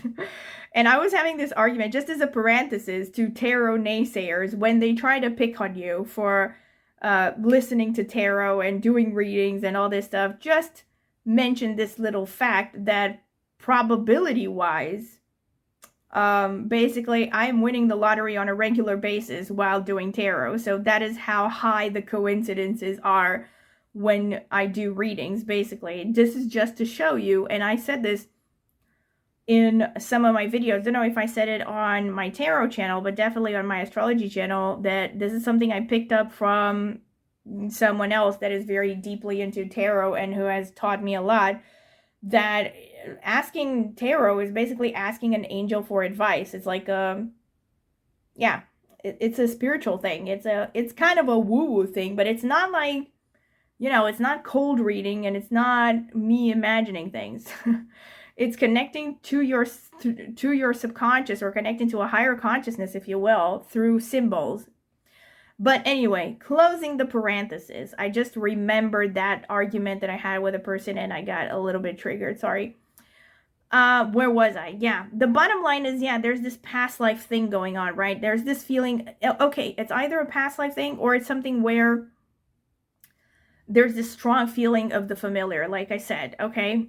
And what I see here actually is that this could be true for them, or they could be true for you, or both of you, basically, that what is standing in the way of this connection is a lot of anxiety. It's a lot of fear, and also burnout, potentially. Like, it could be the fact that either one or both of you are very determined to be successful, and you're working really hard towards your careers. And I think that this person especially is just very focused on, again, their goals and like getting exactly what they want. And they have a tendency to become hyper rational and shut down their emotional side, which means that they are less likely to pay attention to emotions, even if they have feelings, right? Let's say even if feelings are triggered, there's a high risk that with this person, because of their tendency to be controlling and perfectionistic and very driven to succeed in a specific way, that they won't allow themselves any emotional distractions from their path. The Three of Cups part is really fascinating to me. We have Ace of Pentacles. Yeah, what I'm seeing here with the Three of Cups, I mean, look at this. We have the past, and we have, the opposition again. This person, I mean, I would say that it's almost certain that this person feels like you two are like kindred spirits. Like, almost like you've met each other before, like you've had a relationship before. It's almost like being around you is going to feel like coming home in a way, like going back to the familiar, basically. They will definitely have that pull of the deja vu thing. And I have to say, with the Three of Cups, here we have the Knight of Swords again. I need to clarify. Please clarify the Knight of Swords. Seven of Pentacles. Didn't this also... No. It didn't come out. Please clarify the Seven of Pentacles. Seven of Cups. There's a lot of sevens going on. Seven of Cups, Seven of Pentacles. So... this is in the past. So they see you as someone who has been busy chasing a lot of opportunity, and still, look at this. You have the Two of Pentacles as well in opposition. Yeah, this person really feels, and I think it's for both of you, actually. I think both of you are people who are really driven, very career oriented, really hardworking. And I think this person sees the fact that, and they're anxious potentially about the fact that you won't have time for them and that they won't have time for you. And it's not, again, it's not because they don't find you attractive or, again, that you wouldn't find them attractive. It's just that they're thinking that both of you are so career driven that you're gonna pass each other like ships in the night. I feel like that's their anxiety. And yeah, they also see that you in the past, and I mean up until this point when you come across this reading, have been someone who has been very focused on making the most of every opportunity that came in front of them. And again, put a lot of effort into work, into career, into learning skills. And let me see here with the Three of Cups. Please clarify the Three of Cups. I think they might also see you as someone who is quite isolated. Here we have the Moon again. Are you fucking kidding me? I have lost track of how many cards I have come out, like in the doubles. How many cards did I... We have Knight of Swords. That's one. Six of Wands came out twice. The Knight of Swords came out twice. The Three of Cups came out twice. The Moon came out twice. Are there any others? I don't know. I think this is it. But, I mean, I can't. It's already a lot of doubles. Anyway, the Moon, right? Yeah. They see, here's the thing. With the Three of Cups and the Moon in the past, this person sees you as someone who's very creative, very feminine. Even if you're a man, they see you as someone who has a very strong feminine side, someone who has potentially psychic abilities. There's a lot of High Priestess vibe here, even though technically I don't think you have the High Priestess. Nope. But yeah, this is a very intuitive energy. This is a very kind of mature, spiritual, understanding sort of vibe that they pick up from you, basically. And we have, so this is the past again, like they see you as someone who has really developed your emotional intelligence over many years and someone who is pretty good at understanding people and dealing with people. And we have the Queen of Wands, we have the Nine of Swords, and this is in action, basically. Again, I want to clarify. Please clarify the Nine of Swords, Spirit. Ten of Cups? What? Pile number 3. What the hell? Please clarify the Queen of Wands as well. Eight of Wands. I have to say, I mean, this person, if they were to meet you, even though it wouldn't be immediate, so it won't be like, if you were to ever meet this person or if they were to ever see you, I don't think they would pursue you immediately because of this Nine of Swords. This shows a lot of hesitation and a lot of anxiety. But with the Ten of Cups coming out underneath and the Eight of Wands coming out underneath, this person will 100% want to pursue you. And most likely, if you actually ever meet them, they are going to pursue you. It's just not going to be immediate, right? Most likely they will take some time to think about it. Maybe they will take some time to, again, finish some stuff they have to work on and stuff, because it looks like there's someone who's very busy and works hard and all that stuff. But yeah, there would be this very, very intense feeling of, yes, this is the person that I would like to pursue romantically. I mean, the Ten of Cups is about having a happy family life with someone. Yeah, and Eight of Wands is like very swift, you know, and determined, fast-moving energy, basically. Like, yes, 100%. Yes, this is the person I like. And then we have the Moon and the Knight of Cups. Let's see. Please clarify the Moon here. Ten of Pentacles as well. Are you effing kidding me? Like, you might marry this person, pile number 3. I'm not kidding. Please clarify the Knight of Cups. Seven of Swords. We have so many sevens here. Seven of Swords can speak of potential betrayal here. But let me see. Please clarify the Seven of Swords. We have the Emperor. Okay, no, not the betrayal. Please clarify the Ten of Pentacles. We have the Empress again. Okay, this is, I lost track. Which card is, like, I think this must be the 4th or 5th card that came out in the double, because we have the Empress again. Pile number 3. So keep me posted on this, because if you ever meet this person, I mean, there are very, very high chances that you might actually end up in a relationship with this person, even a serious long-term relationship, a marriage even. Because this person will see you as marriage material. I mean, look at this, the 10 of Pentacles, the 10 of Cups, the Empress, the Emperor.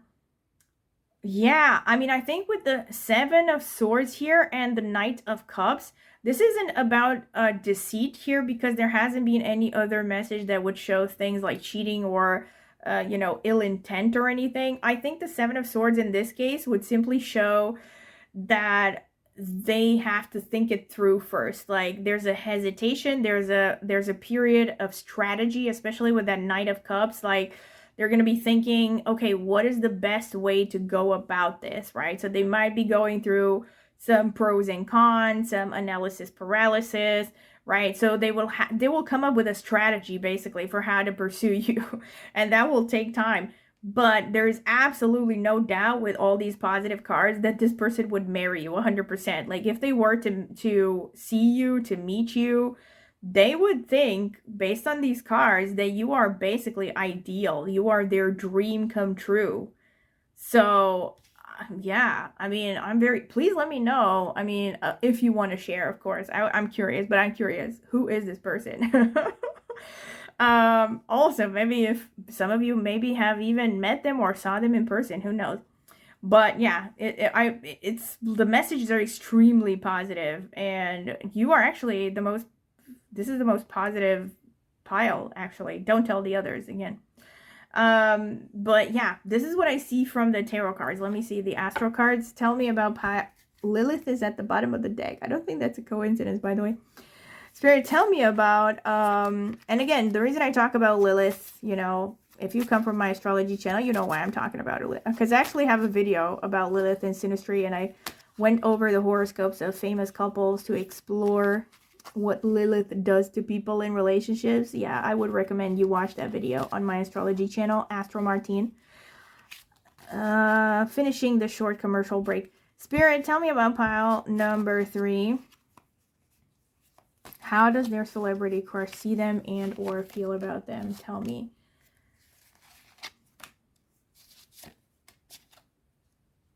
Okay. 4th house, home and family. Look at this. Love and marriage. Love and marriage. That was a very old show. I think it was called Married with Kids. That's the vibe that I'm getting here. You know, they would like to marry you 100%. Pisces, the dreamer. Mercury, mind and speech. North node of the moon. Okay, new life goal. And 2nd house, resources and values. All right, so 2nd house is also kind of about family, but it's more about family of origin. And we have 4th house, home and family. This person really sees you as someone, they would see you as someone that they could build a family with, that they could have a legacy with. And I think with this north node of the moon, new life goal, I think it would take them aback, you know, like it would take them by surprise how intensely they feel for you, to the point where they might rethink their entire life's trajectory when they come across you. Yeah, that's like, because Rahu is kind of similar to Uranus from tropical astrology. Rahu is also the co-ruler of Aquarius together with Saturn, and it is connected to sudden events, sudden unexpected events. So this is how I would read it in this context, that this person won't see you coming, right? If you actually meet this person, they will really feel derailed in some ways by getting to know you, basically. And yeah, with Pisces, they see you as dreamy and romantic and, you know, cute and cuddly at the same time.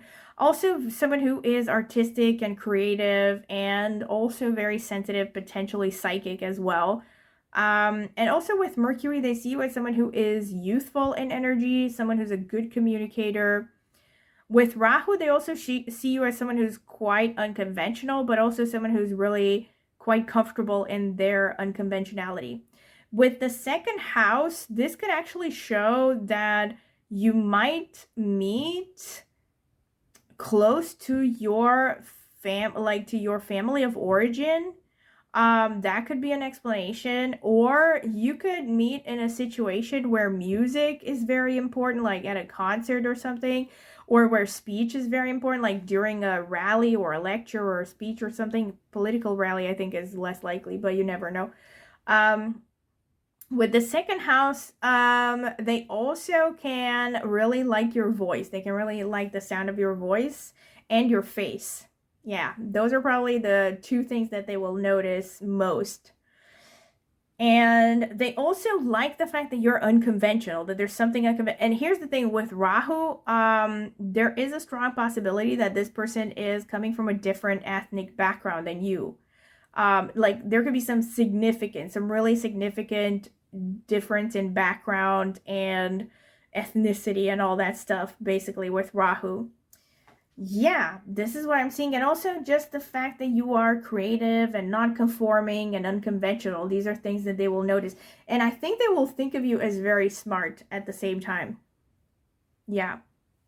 Also with the fourth house and the second house, you could also meet through anything connected to real estate, like at I don't know, a hotel looking for an apartment. I know it's all very random and very unlikely, but yeah, technically that's what fourth house can be. Also, fourth house is anything connected to vehicles, like maybe you could meet this person while attending races or something. Yeah, or while looking for a car. And fourth house, I think, and the second house can also just show, I mean, hello, you did have the Empress coming out twice, so irrespective of your gender, this person sees you as someone who's very much a homebody, or like someone that they would really like to spend a lot of time at home with. You know, someone that is just nice and comfortable and even tempered and cuddly and all that stuff, you know. And yeah, they would really fantasize about having a home with you. They would feel comfortable around you and all that stuff. All right, let's see Astro Dice. Spirit, tell me about pile number 3. How does this celebrity crush on their mind see them and or feel about them? Sagittarius. Yeah. So they also see you as someone who has an adventurous streak at the same time. Okay. So they might see you as a homebody at the same time, but they also see that you would be fun to travel with as well. And they also think of you as quite wise and having a broad view of the world. Number 1, this also shows that you are perceived to have that strong sun energy going on, and also someone who is creative, who is independent. The number 1 can also refer to the first house, so they might really like your physical body. Maybe your body comes across as particularly strong. And then we have the moon, again, very strong confirmation, because the moon already came out twice, right? And this is like the third time that it comes through. And with the moon, again, there's this very, very strong vibe, and especially if you're a woman, that this person sees you as very feminine in a very traditional way, basically. And again, you may or may not, how should I put it, identify with this, right? But this is how they see you. They see you as a very moon archetype, right? A very nurturing and loving and understanding and also psychic sort of person. Someone who has a very strong ability to read people, to get under people's skins even, right? So very intuitive, very, very sensitive.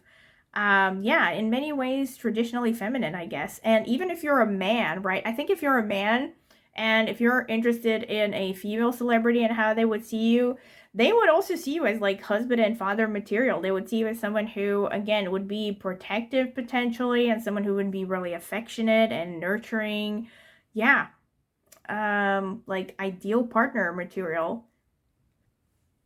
Let me see. The astro notes, okay? So let me get the handwritten astro notes. Let's see. Spirit, tell me about pile number 3. How does this celebrity crush on their mind see them and or feel about them?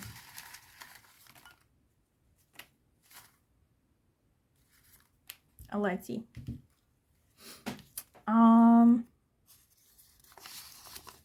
Virgo. All right.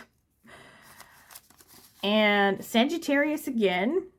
Interesting. More Sagittarius than I had expected, but that can also reinforce the fact that you might be coming from different backgrounds. Aries, all right, so we have some Mars going on. Libra, we have some good looks and diplomacy as well with the Libra. Pisces coming out twice, so there's the dreamy romantic aura that they pick up. Also Gemini as well. Okay, so we have quite a bit of air here. Gemini makes sense because it's a confirmation of the Mercury. With a Mercury and Gemini coming out, which is like a double confirmation of the same energy, this person can see you as very youthful. And potentially they might be really surprised by what your real age is if they got to know you. Giesta, all right, which is falling in Scorpio and it's ruled by Mercury. Kritika, which is, okay, so that makes sense with that sun energy that came through. Kritika, which is falling in Aries and Taurus and it's ruled by the sun. And let's see, we have Purva Falguni falling in Leo and it's ruled by Venus. Purva Bhadrapada falling in Aquarius and Pisces, ruled by Jupiter. This is also a pretty strong confirmation because Pisces came out twice. Rohini falling in Taurus, ruled by the moon. I mean, the moon came out so many times that definitely is a strong confirmation. Okay, and we have Mrigashira falling in Taurus and Gemini, ruled by Mars. There's a lot of Taurus going on here. And Bharani falling in Aries, ruled by Venus. Hasta falling in Virgo, ruled by the moon. Okay, so this is why Virgo came out as well as a sign. Here it is, actually. Virgo, Gemini, I just realized it. So both of the Mercury ruled signs came out and Mercury came out as well. So I wonder if many of you maybe could be having a very prominently placed Mercury. Maybe Mercury is in the 1st house or the 7th house, or maybe it's conjunct or aspecting the Lord of your ascendant. Maybe Mercury is in the 2nd or the 8th house as well, because the 2nd and 8th houses affect the face. Either way, whichever the situation is, or again, you could have a lot of placements in Gemini, in Virgo, in the nakshatras that are ruled by Mercury, like Ashlesha, like Giesta, which actually also came out over here, Giesta. In Revati, right? You can have placements in these nakshatras, right? So there's a lot of Mercury going on, and this person sees you as very youthful, very, very charming potentially, and very witty and childlike almost. And they might also like the fact that you have, you know, youthful features. They might really notice that you have, I guess, what are called neotenous features facially, and they can find that really attractive about you. Aside from that, I mean, let me break this down because this is intense. I mean, I have to say there are quite a few nakshatras here that are above average in good looks. I mean, Rohini, for instance, is a nakshatra that is traditionally known to produce very attractive, particularly women with this placement, but I've seen it a lot in the charts of good-looking men as well. With Rohini, especially the eyes really stand out. So the eyes, your eyes could really stand out to this person. They might really find your eyes very appealing. With Purva Bhadrapada, there could be like this kind, I mean, it's interesting because I thought about Lilith a lot with this one, with this spread, and with this, yeah, this spread for your group, I mean. And Purva Bhadrapada came out. So Purva Bhadrapada, out of the 27 nakshatras, if I had to pick one that would be most like the energy of Lilith, I would definitely pick this nakshatra, because there is this, actually, according to traditional Vedic astrology, it is connected to black magic, and it is connected to a kind of dark sexiness sort of thing. And all you have to do is look at a bunch of, you know, famous people throughout history who have had prominent Purva Bhadrapada to see that this is true. You know, there's a kind of a sultriness, a seductiveness, and especially the women who have this nakshatra prominently placed, unfortunately, a lot of the times get, you know, scapegoated, especially by men, because they tend to be very rebellious and they tend to be very freedom-loving. And similarly to Lilith, again, like I said, so it's, you know, it's one of these energies where they're just wild and untamed, and they just want to do their own thing and not care about society. And because of that, a lot of the times men project on them, and they kind of treat them like the wild stallion, and try to tame them in some ways, etc., etc., or just try to break them down because, they're threatened by how powerful and how independent these women oftentimes are, because this nakshatra is also the only one out of the 27 that is connected to the male lion. So it is a very, according to the definitions of society, it would be viewed as a nakshatra that has a lot of masculine characteristics. So that's another reason why women who have this nakshatra prominently placed tend to attract a lot of mistrust, if not downright scapegoating and hatred from society, because they display a lot of what society calls traditionally masculine characteristics. Just a brief sort of description of Purva Bhadrapada that barely skims the surface, by the way, because these nakshatras are very complex. But yeah, they could have, they could see you as this bit of a temptress, of a seductive person, right? A seductress. Just to give you some examples, Catherine Zeta-Jones has Moon in Purva Bhadrapada, and I remember when she came out, in The Mask of Zorro, which was like her biggest success at the time, there were a lot of, not nasty comments, but, a lot of men being just basically totally horny about her. Basically, like, I mean, the main thing was just about how hot she was and how she was so intense and hot-blooded and whatever. And a lot of that, of course, sounded just like fantasy projection and all that stuff, because who the hell knew what she was really like. But this is the kind of vibe that you can kind of see. Again, this is why I say it's similar to Lilith, where you will see these kinds of like projections of dark fantasies and stuff. Another example of a famous woman who had Moon in Purva Bhadrapada was Rita Hayworth, who, again, unfortunately had a long string of unhappy relationships. According to a lot of sources, also just, had a very toxic relationship with her father in particular. So yeah, it could have been a lot of reasons. There could have been a lot of reasons why she just didn't have a happy love life. But she was also, in her day, kind of known to be a femme fatale, right? The kind of woman that, made men lose their senses and all that stuff and act irrational and all that. So yeah, this person can see you like that. They can see you as a seductress, a temptress, a bit of a black magic woman, a bit witchy potentially. And also with Kritika, they will potentially see you as very strong and maybe even a little bit regal, royal in your demeanor, in your, your energy. You will come across as pretty dignified and prideful as well. Now with the prideful part, of course, it depends. Some people may like that, some people may not like that, but you will definitely project a certain level of a pride, a healthy sense of pride and self-esteem and dignity and all that. I think they will also perceive you to be a little bit critical and or sharp-tongued, right? With the Kritika energy, they will see you as someone who won't sugarcoat things, so they might feel a little bit intimidated by you at times, right? They might think like, oh, this person is gonna totally destroy me with their criticisms and their words and stuff. With Purva Falguni, again, Purva Bhadrapada and Purva Falguni will have very seductive vibes. So Purva Falguni is way more conventionally attractive. And, it is also known as the sign of the courtesan. It's very much connected to, bed pleasures and even the Kama Sutra and stuff like that. It is connected to just sensuality in general and just enjoying the finer things in life. This is also why it is ruled by Venus. And it's also connected to arts, in particular music. A lot of famous artists, especially a lot of famous musicians that are really good, they got good and successful, have even prominent placements in Purva Falguni. For example, Madonna has Moon and Ascendant in Purva Falguni. Charlize Theron also has Ascendant in Purva Falguni, if I remember correctly. Haven't checked her horoscope in quite some time. Fiona Apple, Sun and Moon conjunct in Purva Falguni.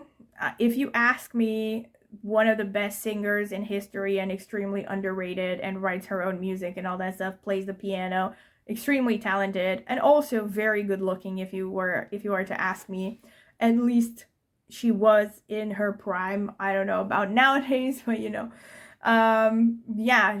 if you ask me, when she was young, she was definitely one of the best looking artists of her day. And let me think, who else? Michael Fassbender, among men, also has moon in Purva Falguni. But yeah, Purva Falguni tends to also be kind of a nakshatra. I think I've also mentioned this definitely on my astrology channel, because I did a video about the Venus ruled nakshatras where I talked a little bit more in depth about each of these Venus ruled nakshatras.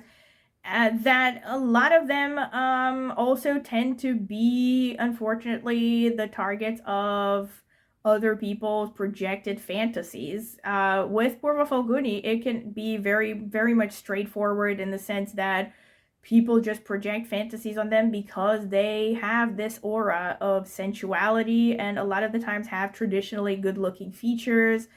And the women especially are, as usual, are more susceptible to this than the men, basically. Another example that I can think about right off the top of my head is Rosalia, the Spanish singer, who I think has won Grammys and Emmys, and not Emmys, and Grammys, right? Those are the ones for the music business. And if you ask me, has an amazing voice. I mean, she's a very good singer. And I would say she's also above average good looking, definitely. And just to give an example again, so that's just for you to get the vibe of what this nakshatra is about and the kind of energy that it has. So it is a nakshatra that is very creative, artistic, and also very much connected to sensuality as well. Mrigashira, and also with Bharani, there's kind of a dark sultriness and kind of an emotional heaviness about it, but it's also connected to sensuality and hedonism, and it's also ruled by Venus, right, for good reason. Just to give you an example, Lana Del Rey has Venus and Rahu conjunct in Bharani Nakshatra, and her whole aesthetic, which, again, if you come from a Vedic astrology perspective, you know that Venus rules a person's sense of aesthetic. So it's really telling that Lana Del Rey has Venus and Rahu, which magnifies Venus even more, both of them conjunct in Bharani Nakshatra, because her whole aesthetic and her style of singing is very Bharani. It's very kind of deep and heavy and breathy and sultry and sometimes depressy, Bharani is actually also sometimes called the bearer, and it is connected to birth and to death, right? It is actually ruled by the god of death, Yama. I'm sure it may be connected maybe to also other deities, but this is one of the main ones. And it's, it is a nakshatra that is connected to psychic abilities as well, right? So it also is potentially connected to the occult and things that are psychic and woo-woo. Edgar Cayce also had his moon in in Bharani, and he was someone who was known to have psychic abilities, or at least a lot of people believe that he did. And yeah, it is this very kind of, heavy but also sensuous sort of vibe where people are good looking but also serious and intense a little bit as well. And it's a different kind of intensity than Scorpio, for instance, or Aries, right? It's not an aggressive intensiveness. It's more like a heaviness, right? It's more like a deep sultriness. It's a very feminine nakshatra, actually, and very much connected to luxury and arts and beauty and all that stuff, right? So yeah, this person can also see you as like a beautifully melancholic person at times. Again, bear in mind that this is a general reading, so it could be maybe one or two things out of these, or it could be all of them. It could be a combination of all of them, right? Take it how it resonates. And yeah, but with Bharani, you will have that dark, sultry Lana Del Rey sort of vibe. Like she said in one of her, God, I keep forgetting those lines. I really like her music, but there are those lines in her song, I think. Gosh, I can't think about what the title of the song was. It's too late right now. but she had these lyrics where she says, I dyed my hair a sharper, I dyed my hair a darker shade of brown because you like your women dark, Spanish, and proud, or something like that. And that's like, just those lines alone are so Bharani, I can't even, which is so telling because she has Venus and Rahu in Bharani, right? But that's the kind of, this kind of dark and also decadent and sort of sultry sort of way of expressing art is very, very Bharani in nature. And a lot of, again, good looking people have had Bharani placements throughout the ages. Vivian Lee had ascendant in Bharani, for instance. I know Halle Berry has ascendant in Bharani. Let me think. Who else? Greta Garbo also had moon in Bharani. And with Bharani, here's another thing. Speaking of Greta Garbo, I actually have noticed this quite a lot, that they have a kind of a dark, not dark, but like a heavy, sultry way of talking a lot of the times. Not all of the times, but sometimes. They tend to have deep voices and stuff. So again, if that is you, they might really like that about you. Among men, I know that Pedro Pascal also has prominent Bharani, and I'm pretty sure that Antonio Banderas also had some prominent Bharani, but I'm not 100% sure.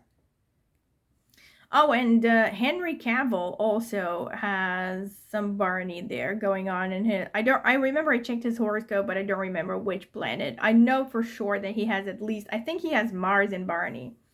Yeah, in his horoscope, but he has a planet in Bharani, as far as I remember. Either way, there it is. That's the Bharani energy. And with Hasta, this is really amazing because you actually had, didn't you have the Magician coming through? Yes, the Magician came out in the second position. Hasta is, according to traditional Vedic astrology, literally connected to magic tricks and to magic. It's actually connected to anything using the hands. It actually rules the hands. And it's very much connected to creativity, artistic ability, playing instruments. Again, Hasta is a nakshatra that you see very prominently with musicians, people who know how to play instruments especially. And it also goes hand in hand with all that Mercury energy that came through, because again, it's falling in Virgo, and a lot of the times Hasta natives have a face shape that is like an inverted triangle, where the jawline is thinner than the temple area, which gives them a further youthful appearance, this kind of inverted triangle thing. Also, a lot of people with dominant Mercury, they tend to have green eyes or greenish sort of eyes. So maybe they're not fully green, but you have some tint of green, some hint of green in your eye color. So that could be something that stands out and really catches their attention. But yeah, just to give you some examples, for instance, Kristen Stewart also has moon in Hasta. Leonardo DiCaprio has prominent Hasta. I'm pretty sure he also has moon in Hasta Nakshatra as well. And yeah, a lot of really good looking people actually, and a lot of very talented people have prominent Hasta. I know Iniko, the singer, also has prominent Hasta. I remember I checked her horoscope, but I think she also has moon in Hasta, as far as I remember. But a lot of people who are good looking, talented, especially talented in the arts, right, tend to have prominent Hasta. And yeah, there could be something, really interesting, really quick witted about you that really catches their eye. Maybe they might actually notice your hands and your shoulders. They might really like your hands, your arms, your shoulders, right? Yeah, and your face shape and everything, your overall energy.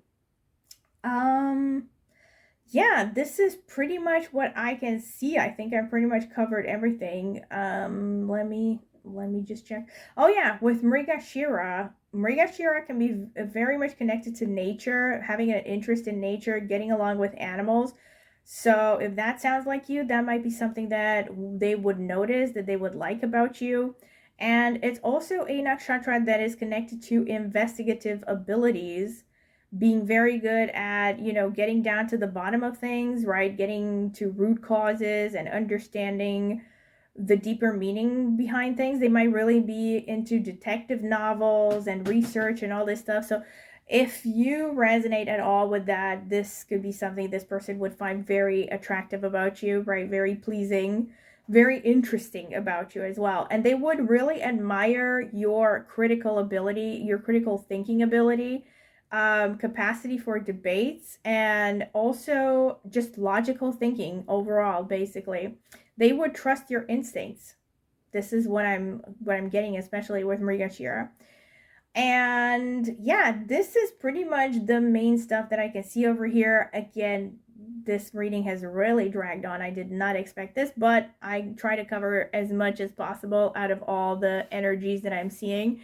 So I hope you have enjoyed this reading, pile number 3. I definitely have a lot of very strong, very repeated messages. So I'm curious to hear your comments to see your comments in the comment section. Yeah, and to see how they match your experience, how this reading matches your experience, because yeah, I'm very curious. Also, feel free to comment in the comment section with suggestions for future topics you would like me to cover on this channel. Again, if you have liked the video, don't forget to like, subscribe, click on the notifications bell to see when I will post a new video. If you are interested in a private tarot consultation, check out the video description. I will leave my email address there so you can email me and ask for a pricing list, reading options, and other details that you're curious about. I've actually also done a community post not too long ago. I think it was around October 31st, where I actually wrote what prices I have for readings and reading options. So if you're curious, you can go through my community post and also see them there. If not, you can drop me an email. I don't spam anyone. I mention this all the time. And aside from that, I've also left a link in the video description with reviews that I have gotten for private readings. If you're curious to see them, might help you decide if you want to get a reading from me. Aside from that, if you are interested in getting more exclusive content, I have started a membership section last month. I've only posted about 3 videos so far, but I will continue to post more this month. And of course, thank you very much to those who have already purchased a membership. It means a great deal. Yeah, so if you would like to support my channel further, of course, I will keep posting on my regular channel either way. But yeah, if you're curious to find out more about membership options, the kind of videos that I will post there, what I've already posted, the prices, and other details, you can also click on the join button under my videos, and you can see the prices in your local currency. And aside from that, last but not least, I also have an astrology channel. As I have mentioned, it's called Astro Martine. I'm also going to be linking it in the video description. And I have started that channel for a much longer time than this one. It will be close to 10 years now. And I focus mainly on Vedic astrology over there, but I also use insights of over 10 years of learning tropical astrology as well. And sometimes I will mix tropical with Vedic techniques based on empirical information on what works, basically. And yeah, I do a lot of videos. I already have done tons of videos on my channel where I go over famous people's, synastry, meaning relationship analysis, and all kinds of personal configurations. And I cover a wide variety of topics on my channel, basically. So if you are curious about astrology, go ahead and check out the link in the video description. Maybe subscribe to my astrology channel. I would greatly appreciate it, of course. But yeah, this has been pretty much it. Thank you very much if you have listened to this all the way through, and I really hope to see you at my next tarot reading. Bye!